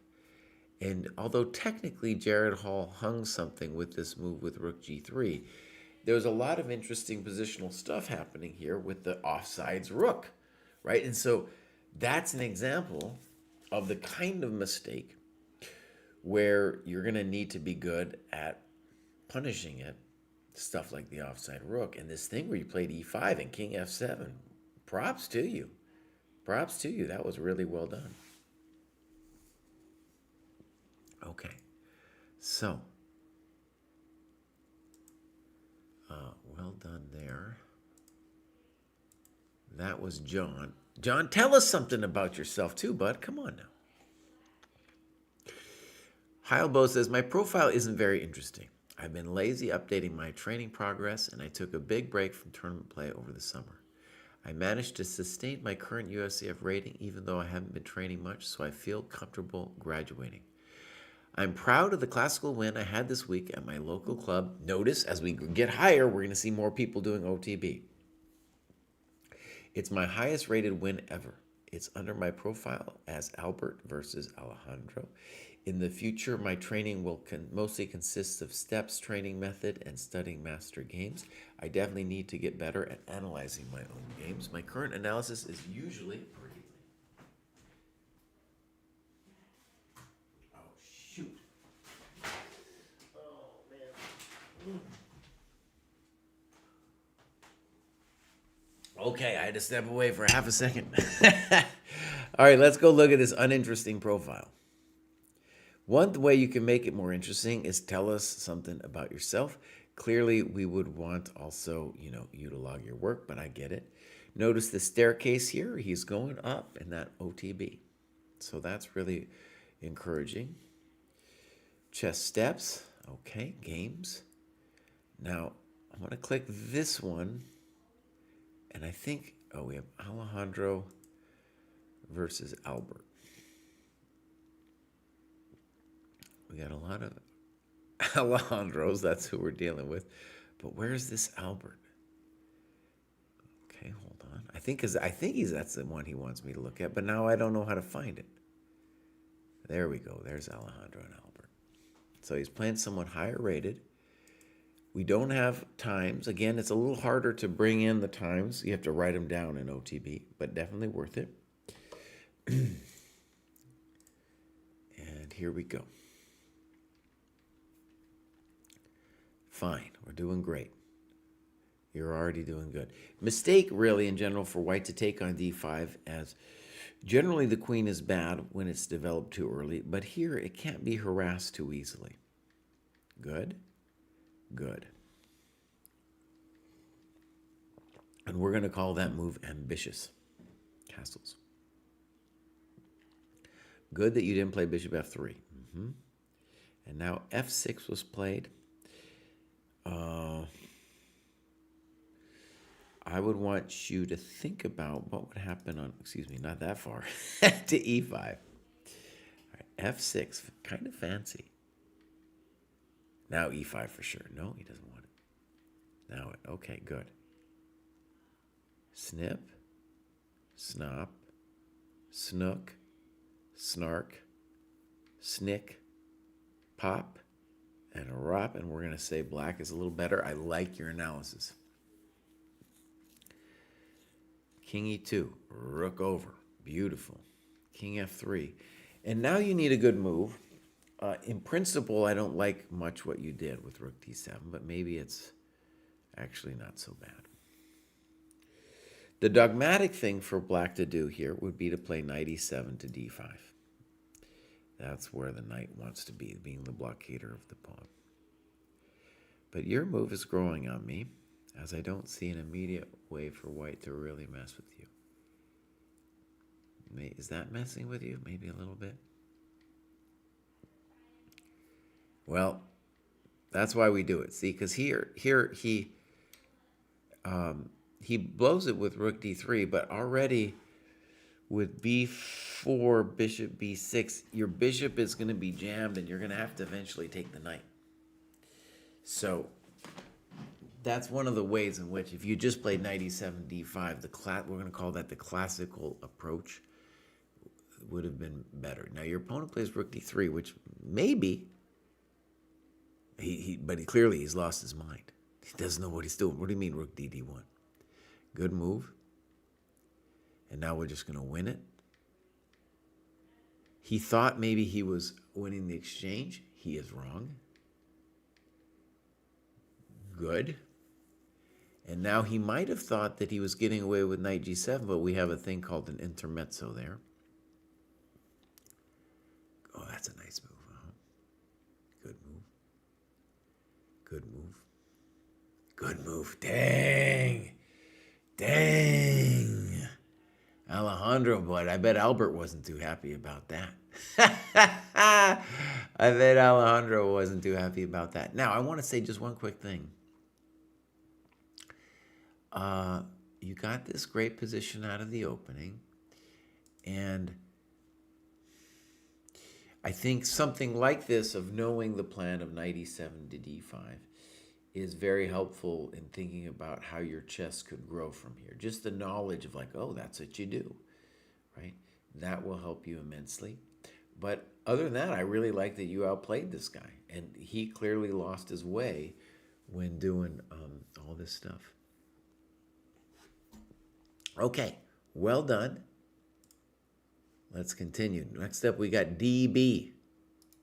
Let's fix this. What does DB got to say? Nothing. DB don't tell us nothing. Little work done, so we don't know much about DB. No clubs, no games. Sometimes that's what happens. Now, he joined April this year, did a little bit of work, and maybe, he was just like, I'm hanging around. Well, DB, you know what you need. You need to be put in some games, log in your work. But congratulations on your graduation. Next up, dude, we have a famous member of the dojo, Lacrios. Lacrios has been around, a famous dojoer, and he's been doing the work. Let's read what he writes. I got a delicious little tea going on here. What I did wrong. Oh no, the confessional. I spent an enormous amount of time on openings with several opening books. I know I shouldn't have done that, but now I feel a lot more secure both in opening and early middle games. Going through several annotated games gave me some knowledge about the typical structures and maneuvers that I can try to apply in my own games. What I did well. I finally managed to find a club in my city and to participate in my first OTB, which I'm crushing because we're all lower rated players, but I'm the only one that actually spends the time to think about the moves I'm playing. There we go.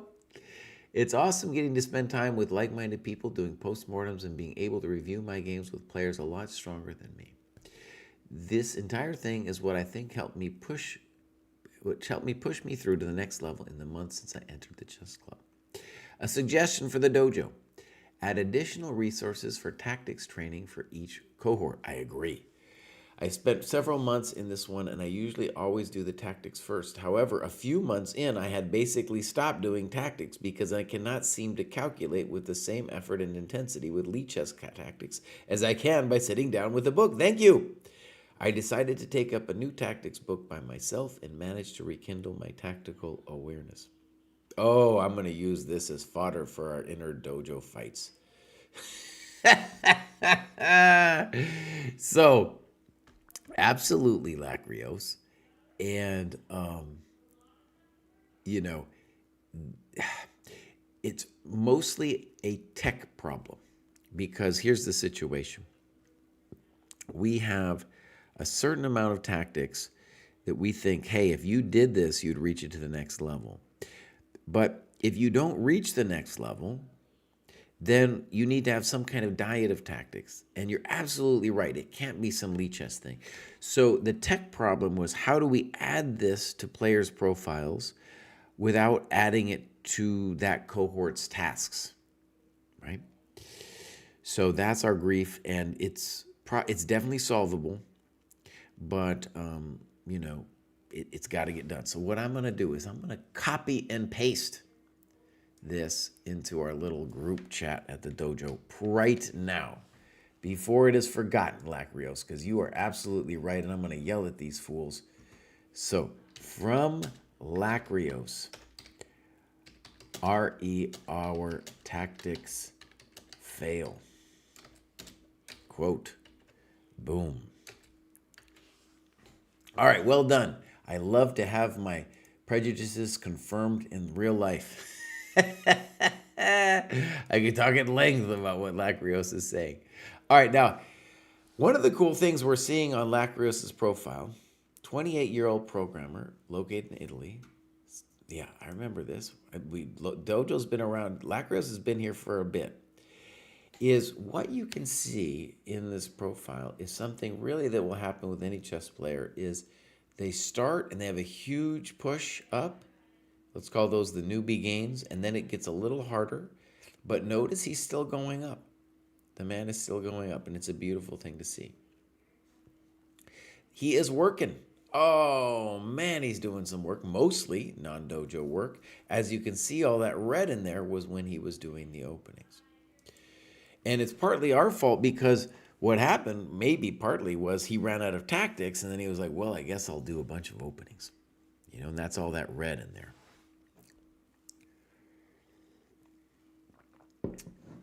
Stratic Gick asks, why can't it be a Lichess thing? The Lichess and the ChessCom puzzles, online puzzles, are fine. But the problem is, for really deep thinking, you need to be away from the screen. That's just the way it is, right? For quick thinking, blitzy tactics, things you're going to find in under 30 seconds, the online world is great. But where you really have to focus, no. You need to be away from this screen. Okay. So, I have a feeling he's in the bring your own pizza. There we go. I've already talked at length, Lacrios, about how pizza is an American invention. But all right, we're going to leave that there. Boom. So, here we have a game that's kind of a ways away. So, Lacrios, one thing I want to stress is you're doing all this work. We need to see more recent games in here. Very muy importante. In fact, let's also look. Notice you're not playing enough classical games a year. So in your next cohort push, I want you to recognize that that is something really you want to focus on. All right, here we go. Let's go see if we can look at this one here. All right, he's playing some Hope Chess in the Dojo's Classical Saturday Arena. We got a beautiful time graph, 1 hour plus 30. Notice it gets a little longer as we go up the ladder. And our opponent stopped thinking really around move 20. All right, here we go, game review. Oh, I already did this. No, I already did this. Yeah, unfortunately, I've already covered this game. So, Lacrios, you know what we need. We need more games. And definitely, you're doing all this tactics and stuff, and that's great. And we need to get more tactics for you, but you need to be playing more. So more than 17 out of 40. And you need to have more recent annotations. Though in general, in the past, your annotations have been amazing because you got 20 of them. Okay. Actually, let's just see what AI says about it. Is pizza an American invention? I have a reason for saying this, by the way. Let's just see what AI claims.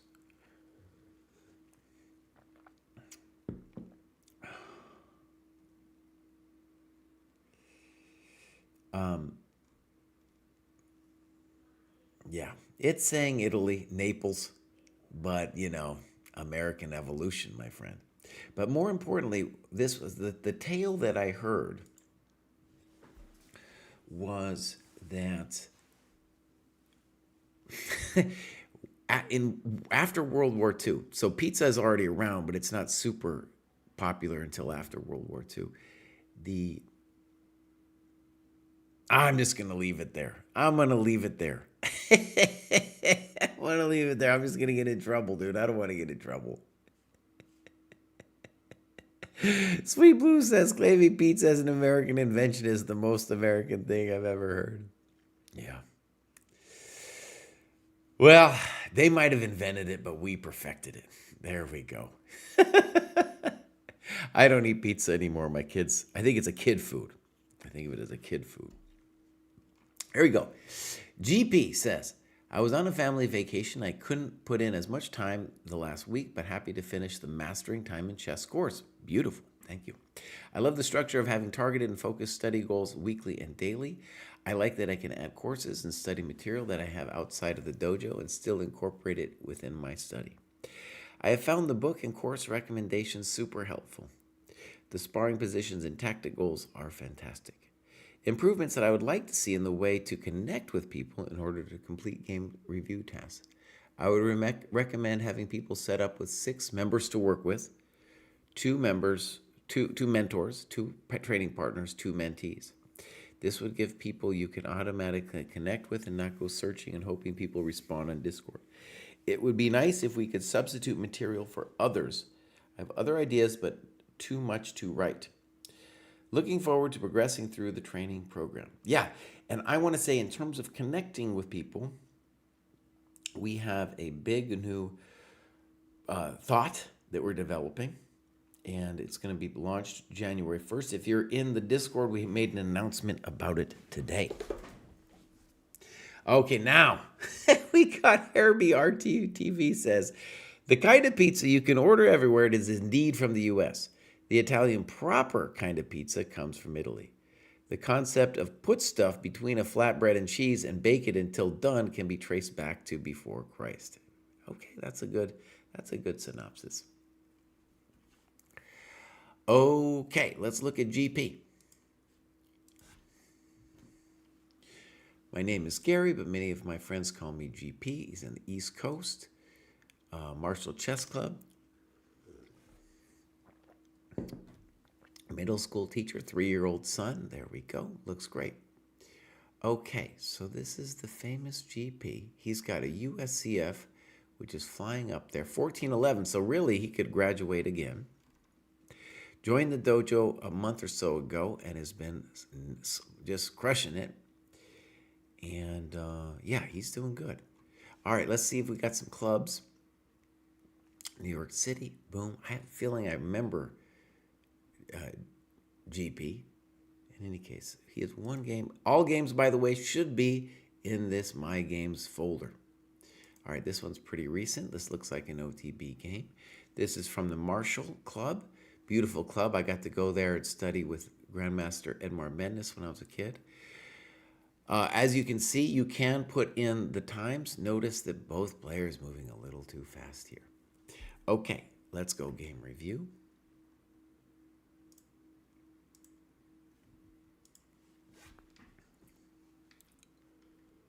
Here we go. Very fancy. Good. And this is all kind of well-known stuff. It's very hot. So, F5 frisky. Boom, boom, boom, boom. I don't know about this D4 move. He writes, this was all theory. McFly with us, thank you for rating. This was all theory, and I remembered that here I must play queen g3 so that it restricts the dark square bishop from leaving f8. Okay, wow. Queen g3, amazing move. Good move. And so, theory or not, it's a very intuitive pawn sacrifice where black has to spend a tempo to get the pawn to c3, and it's maybe not so impressive. Bishop e2. He goes, threatens things. He said, no, no thank you.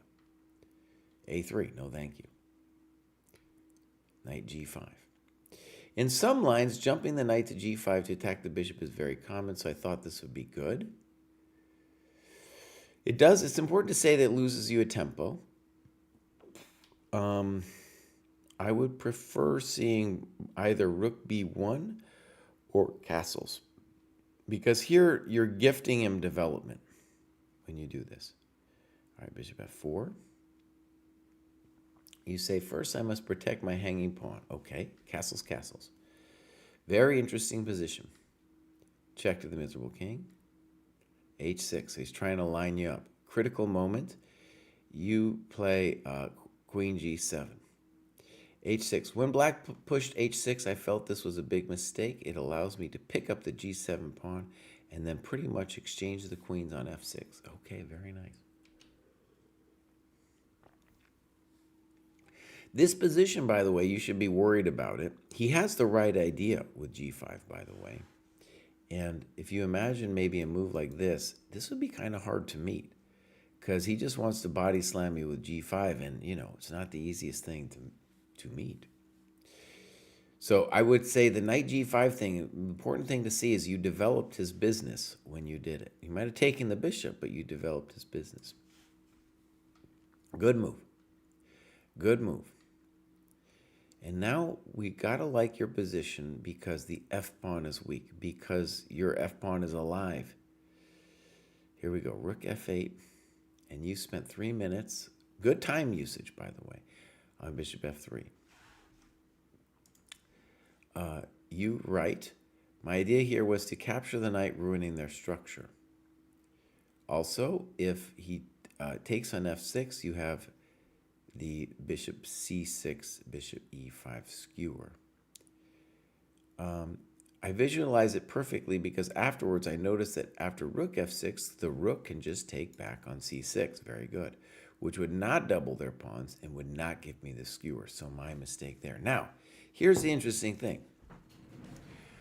Great analysis.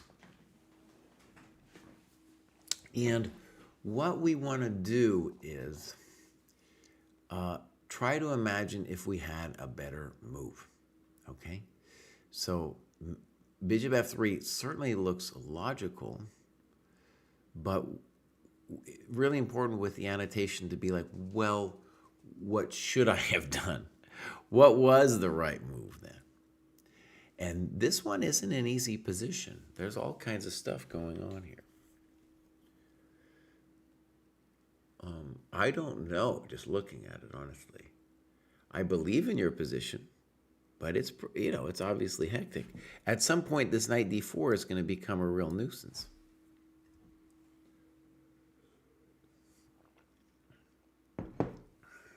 I'm struggling a little bit.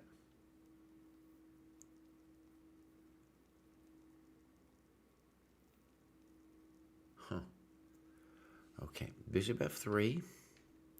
And now you kind of go loco here with g4. Probably should just take it. This happens. Knight d4. Bishop e5. I don't understand this at all. Why couldn't he just play rook f5? Isn't rook f... Oh, no, I get it. Excuse me. Excuse me. So let's hold on a second. See, this is complicated enough. I'm not figuring it out immediately. So the point is, there's no rook f5 because of bishop g4. So when this went down, the simplest thing for white would have been, oh, this is complicated, my friends. Let me just say I got it all wrong. G4, I didn't like it at first. It's actually kind of a clever thing to do. Okay, the point is when we take, there's going to be a discovery on the rook as he notes in the notes. So it's a tricky move. Black must deny this bishop G4 thing. Maybe rook G8. Maybe knight D4 immediately. No, knight D4 immediately. Don't do that, buddy. Jeez, I was hanging everything. Probably rook G8 first. Okay. That probably wasn't good because of this great move. Now, maybe he needs to play. He's in a little bit of hard shape here. Good move. Dang, that's mean. I have a feeling this is going to be landed. Boom. Excellent. Rook G1. I would be interested in rook F7 there. Bishop D8 can't be it. Why isn't he playing king? I guess he's going to lose the B pawn either way, but okay. It's still scary. The good news for us is we are picking up the C pawn, in which case it's no longer scary. But this is a technical position, but trading the rooks is never a good idea. Trading down here for my opponent was not good. They should want to keep pieces on the board. Absolutely. Good annotation, and now we're easily winning. The rook and knight, yeah, they can do things. The knight on its own, it's just going to be a sorry chump. So let's hope this pawn marches up the board. Simple chess. Just take it. Yeah, we don't need to be fancy. Great game. Very good, nice game. Well done. And then if we go back, we got a new follow function, so I have to follow people in a slightly different way than I was doing before. So GP, very well done.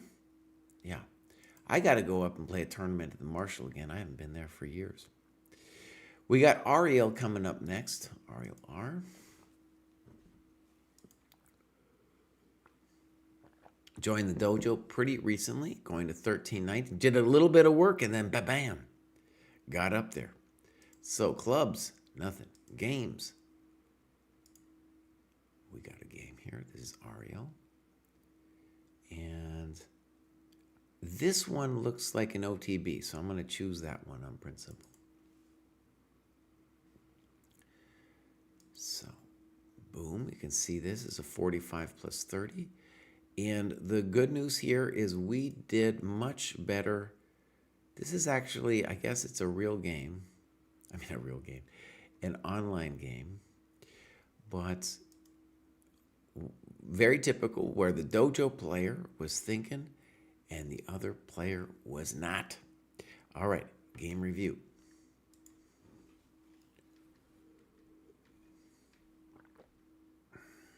Good moves. Okay, we could have also played D4. Kind of soft from black.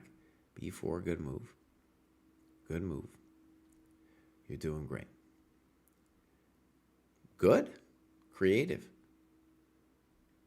Bishop C3, I don't get it. Let's see.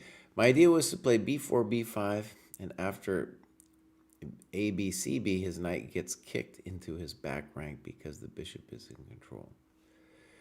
All right, it's a little fancy. You know that I would rather see something like castles. Or if we were going to do a fancy move, I might consider that one.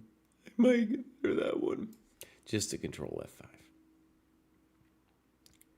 So you do it. It is a very fancy thing that you're doing. Knight D5. Queen D5. And now he goes to the sad knight D8. The question for me was, could he play knight E7? And on a queen, can you win this pawn? It's a question mark. In general, I'm going to say it's a little scary for us. I'm not sure. You can threaten mate, but I'm going to give you that, then I'm going to give you that, and then I don't know. I don't like my life so much. You know, you're going to lose this coconut. Okay, so passive, knight D8. I don't feel good about that because you're just encouraging f5. He wants to play f5. And now probably just king h8. Okay. That doesn't look good for him. Bishop b4. You're getting tricky now. You're getting tricky now. Check to the miserable king. Now we got him. Now we got him. Oh, nice move. Nice move. Finally, g4. I like this a lot. That wasn't it. Good move. I like f4. Yeah. Fine. I don't know what d5 is. Check to the miserable king, and he's done. Can we just go back to this template and just look at the time? If this guy had spent more time, he would have been such a stronger player. Definitely not blundering all this stuff. Now, Ariel, I want to say one thing here. I'm concerned about your sensitivity to development, okay? Moves like bishop c3, the queen e4, c4, all that stuff. It's time to develop your pieces. Okay. But in general, a very nice game. Okay, so, babam, we'll go on to Megabyte. Megabyte says, this cohort was a little different for me. I didn't really follow the program this time since my business gets super busy around May. Things usually slow down around the holidays, so I'm looking forward to getting back to studying soon. Because of my schedule, instead of trying to learn new stuff, I focused on repeating tactics books from previous cohorts. I probably went through one of them over half a dozen times. Using the woodpecker method really paid off. I went from around 26 to 3,200 tactics rating before ChessCom reset everyone's scores. I wanted to share this since I saw Dojo talk about the value of repeating material. That's right.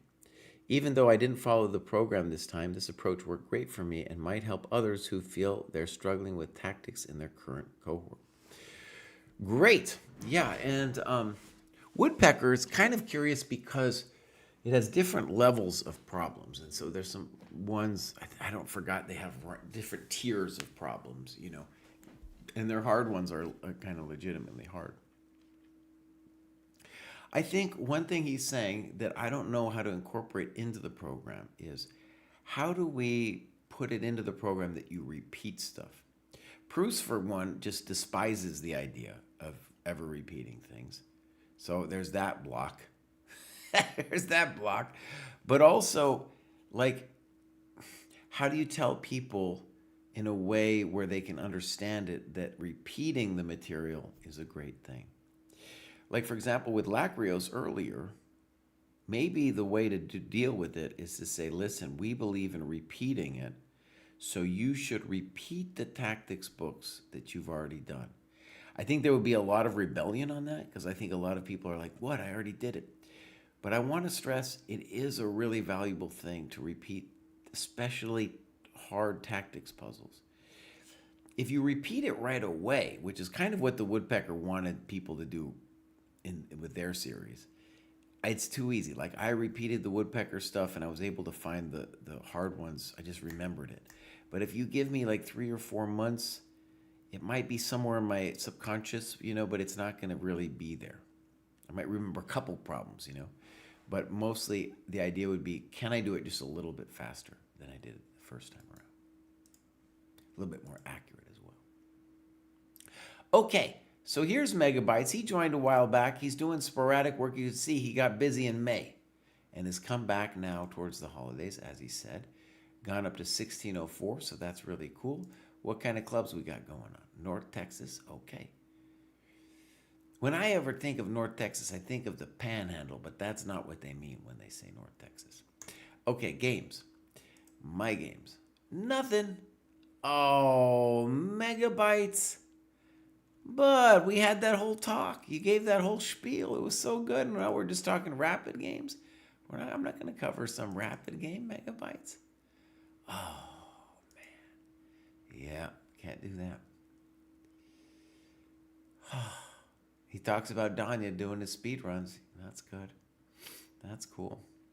All right. So, Megabytes, we want you to do some longer games, and do the analysis of it. Next up, we have Rathias, who says Excelsior. I don't know what Excelsior means. I don't know if I want to Google it. Yellow, yellow is here. We're almost done, yellow, yellow, but I'm glad you caught us. Now, as you can see, we now get some people doing something like a FIDE rating. And there you see, he joined the summer. He has been crushing it pretty good, graduating already a second time. A nice little staircase up. So 1696, basically he is going to be ready to graduate again soon. So Rathias making big progress. Tell us something about yourself, Rathias. Clubs. Danish dojo. Beautiful. Kuppenauen. Kuppenauen. Here we go. Here's a game. This is Eric Dampa. I remember the name. Let's click on it over here. And let's see if we got some times. We don't have times. We'll go into the game review. It's Isabella Chen. So, fine. You're doing great. Fine. Fine. Fine. You're doing absolutely beautiful. Here I would take the knight, but your move is fine. Fine. You could play knight bd7, bishop e2. So basically you're playing somebody who is drifting in their, let's say, strategy or whatever. This would be helpful if we had the times in here. So, what we now want is a plan for you, and you're talking about bishop g6. Let's read what you say about rook a b8. This seems like a better alternative, going for the minority attack with the b-pawn advance, which I missed in the game. My pawn chain points to the queen side, and white's pawn chain points towards black's, the king side, so white should consider queen side attack and white, and yeah, and vice versa. Okay, so let me stress something. I think this is good. One thing to note, though, is actually I'm not going to note it. Rook a8. The question for me would be, could he play knight e5? She play knight e5, and the answer is actually we can take. And if takes, we're actually holding our coconuts together. That's if the rook were on e1, we wouldn't.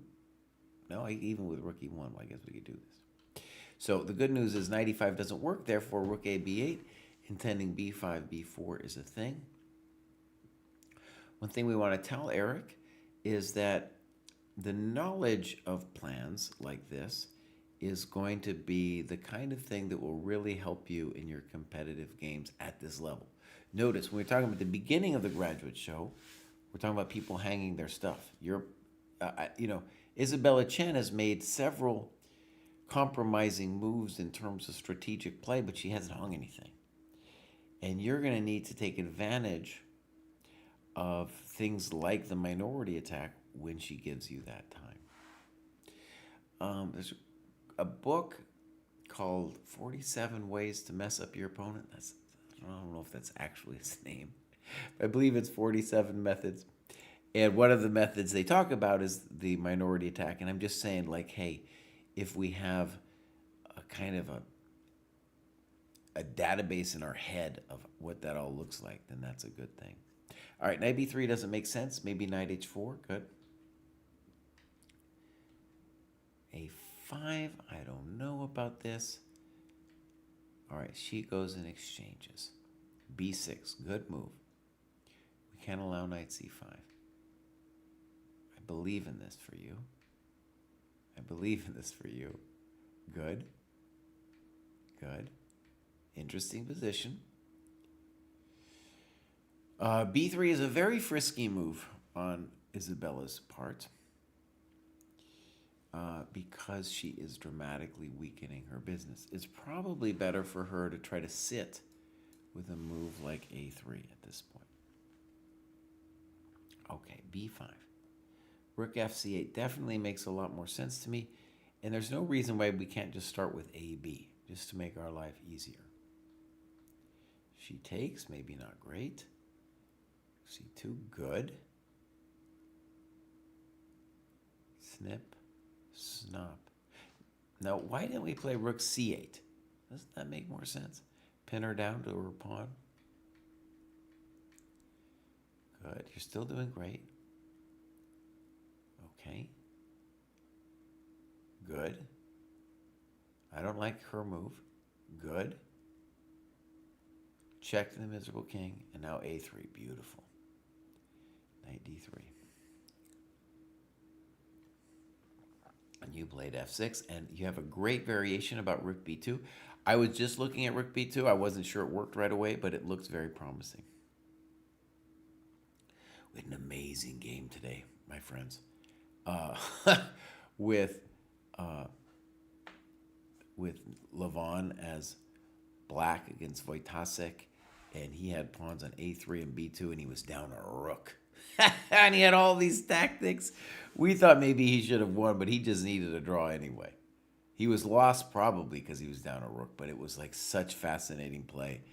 And here you could just see with the pawn on A3, it's reminiscent of that. You know, black's not down anything, but that rook B2 thing is the kind of thing we want to be looking for. That doesn't, well, I guess you might as well try. Okay, no exchange for you. King F7. I don't know. I don't like that F4 move. Good.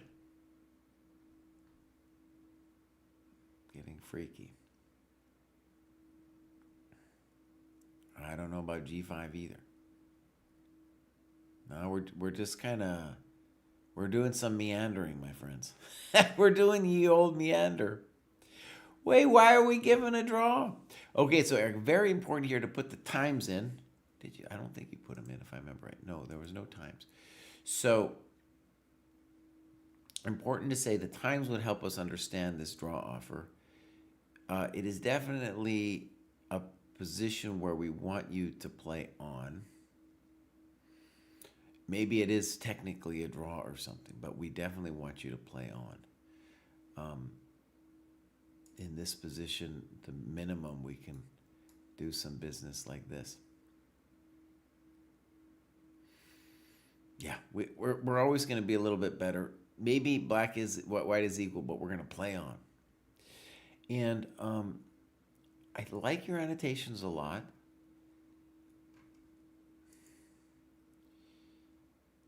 And you talk about King F5, which I appreciate. And maybe you want to address, by the way, what you feared. And I think you might have feared this. Maybe you should rightly fear that, right? Because then there's knight D2, king E3, and if knight E4, he's still going to pop you. She's still going to pop you with G4. So this whole thing, first of all, with rook B2 is a great annotation. And then after this, we want to have we miss it. Everybody misses stuff. We want to have a sense of what the plan is and why. Anyways, I'm just saying, we could spend a lot of time looking at this position, and you did some good work. Maybe you could have gone a little deeper on the variations, but this is the kind of position, right, where we're looking now to try to win on the regular. And it's also one of the things that's interesting about it is, even though there was a whole fandango of how it happened, it's actually the kind of pawn structure you would get from a minority attack. Okay, beautiful stuff. Well done. Next up, we have Simon. Simon doesn't tell us much. He's graduating a bunch. Let's see what's going on. He's got a Canadian rating. So he recently turned 60. I'm going to fix the scene. And he's trying to play a lot. Went to Cuba, Capablanca Memorial. Oh, I want to do that, bud. Yeah, all right, beautiful thing. I'm playing some senior chess myself. Okay. He's graduated a bunch. Clubs, games. Do we got some games? No. Simon as a fellow old man, I advise you to track your progress and put in some annotations.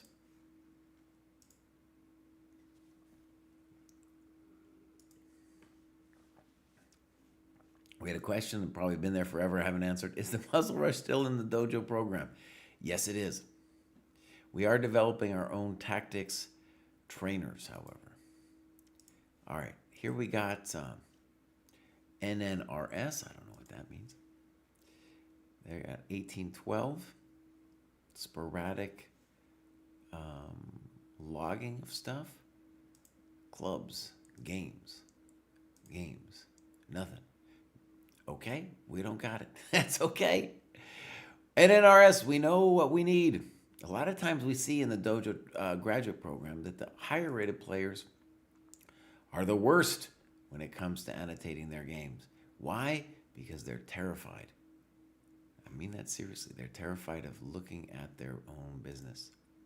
Clubs, games. We got some here. This is Jakob Neumann, who's known as the Goat God. So we got times, beautiful. This is a 145 plus 30. And Jakob moved, at least according to this thing, a little too fast. All right, let's go game review. Oh, I already reviewed this. So, Jakob, we need some new games. I know it's hard. When you're a good player, you've invested some time in the game, and it's hard to look at that game, man. It is hard. But that is the key step of growth that we need to do, whether we're higher rated or not, but especially for a higher rated player, we want to make some progress. That is the key hard thing that we need to do. Definitely key for me making GM, and then I just see that same grief, that hump in so many other players. Okay, I am going to finish this by logging my own time. So I did Goa this morning. And I did about, well, we did a long time. I'm going to say about 3 hours and 30 minutes. We're going to do more. Actually, I would say I'm going to do more. David Proust tomorrow morning is not allowed to do it because wife says no, because she says you can't do tie breaks day. And originally we weren't going to cover the tie breaks. It was like fast chess shouldn't be part of any world championship cycle. But we got Sam Shanklin tomorrow making a comeback. It's a really beautiful thing. He's playing Richard Rapport, not a chump. It's going to be a battle, and it's going to be decided fairly quickly. I'm going to be there. I think it's 4:40. Oh, 4:40 a.m. Eastern. Oh, bro. That's not going to be easy for me. That's not going to be easy. I'll be there, though. Okay, next thing I want to do is I want to check in on the results. Now, the results, yeah, let's go results here. So we're going to go ChessCom, and I'm going to go watch, I'm going to go events, we're going to go this one, and we're going to go, see the results page is all messed up, by the way. It only shows through round 4. We're past there, buddy. We're past. Wait a second. No, it's finally updated. It's updated. Good. So, the good Jose has advanced against Sarana. And, yeah, okay, so that happened after we finished, or I finished the stream, where Nordebek Jr. beat Pranav. And this happened. A wonder, that was one of the best games that I've seen in a while. You know what? I might look at that game right now. Yeah, let's look. I just got to look. Okay, so can I click this? So this was an incredible game that me and Bruce did. And what I'm going to do is I'm actually going to use the computer. We didn't use the computer. I want to look at it, though, because it was such an interesting game. And we're allowed to use the computer after. That rook on a6, by the way. That guy has a trouble getting back into this game. Rook e8. Computer doesn't like it. d5 exclam.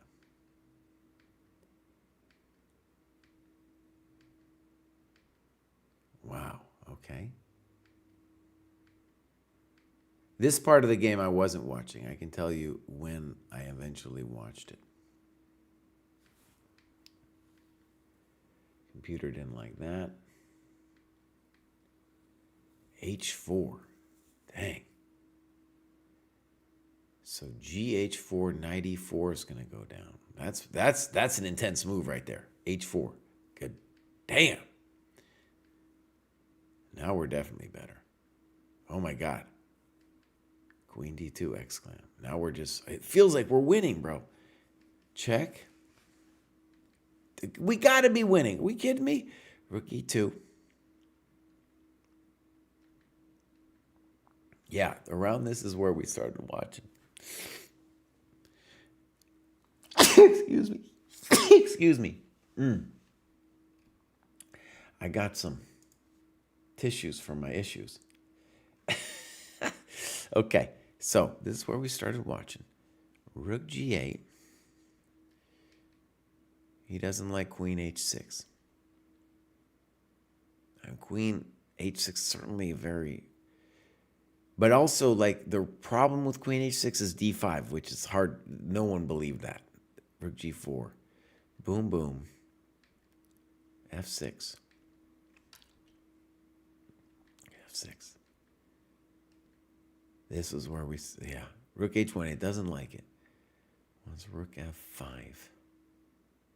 I don't really understand rook f5. Check the miserable king. We like that move. We like that move. We like that move.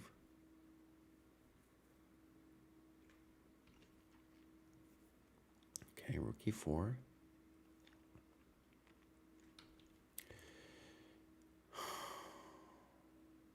Right, so this queen h4 move, which looked so good,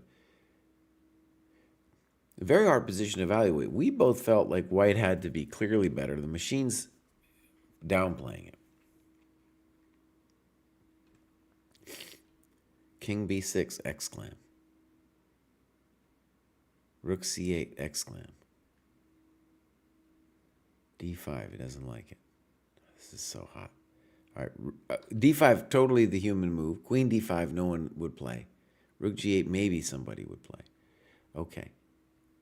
Bishop d6. We thought that was genius. Talking about king a7. No one's thinking about king a7. e4. Bishop e5. He doesn't like it. And now rook f2. I think that was the key move. We even talked about rook f2. It's a very hard move to play because you're unleashing the e-pawn. This will be a big game in the tie breaks tomorrow, too. They have to go to the tie breaks. Queen h7, double question mark. Oh, yeah, this whole thing went down. Rook h7. We still thought white was winning. Proofs was finding all these moves. Knight e7. Now, apparently, rook g2 is what's called for. Dang. I don't know. I don't know. I bet no one was thinking about that. We still thought white was the one who was better here. Bishop h5, good move. Check. Check to the rook. Should c1. We thought white was being a genius here. e7. We thought white was being a genius. Oh my God. We thought this was great. I was like, black is toast. b4. Check. b5. d4 exclam. C takes. e2. Snip. Does it matter with king f2? It's the same thing. Oh, now it's just equal. That was such a hardcore game, dude. So well defended. Okay, let's go back and look at some of the other results that happened after I left today. So these guys are going to battle it out. There's a battle. There's huge battles tomorrow, dude. Okay. We're just going to focus on the Sam one, though, but I think I might look at that one after. So, Bluebaum out. Yeah, Dubov and Prague are going to battle that thing. Dubov had a winning position in game 1. Blew it. There it is. Sam Rapport. It's going to be big. These chumps are going to fight. These chumps are going to fight. I thought Keimer was winning today, or at least much better. Actually, let's get into it.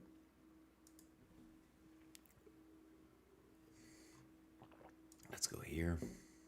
This was Keimer. Keimer's been playing these end games really well.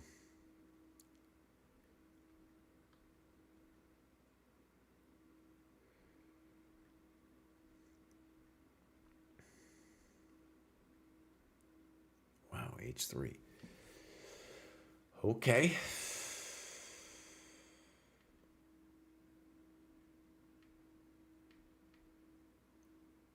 Seems like we're better. 95 exclam. King G6 mistake. Looks very natural to me.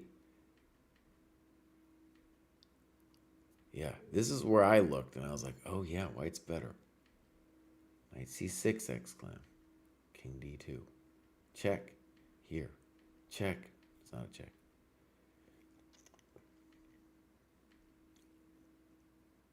Oh, this is intense. All right, so what the key variation is King F3, King D4, Knight B5, King C5, and then maybe A4. Wow. So and then even then, hard to judge. Okay, so those guys are going to be doing some big battles. The Prague Dubov. I know that there was at least one opportunity for Dubov to win that game. Okay, so this is an amazing feat. Maxudlu drew today. I thought very nice defense. Sevian Lodici, strongest Italian player since Greco. They're going on here. And then Levon also advanced. So most people not advancing in the normal chess, classical chess. Okay, friends, that's it. I'm going to raid somebody, then I am out of here. So, Ariel, thank you for being here. We're going to raid. We will be back tomorrow very early. Who should we raid? It's never known. It's never known. Let's raid somebody we don't know anything about. Let's raid Shivaita. Bang. My friends, this has been the Dojo Training Program. We're generally here every Wednesday, 12 o'clock Eastern. We do our thing. Congratulations to the grads. And I'm out of here. Bye, everybody.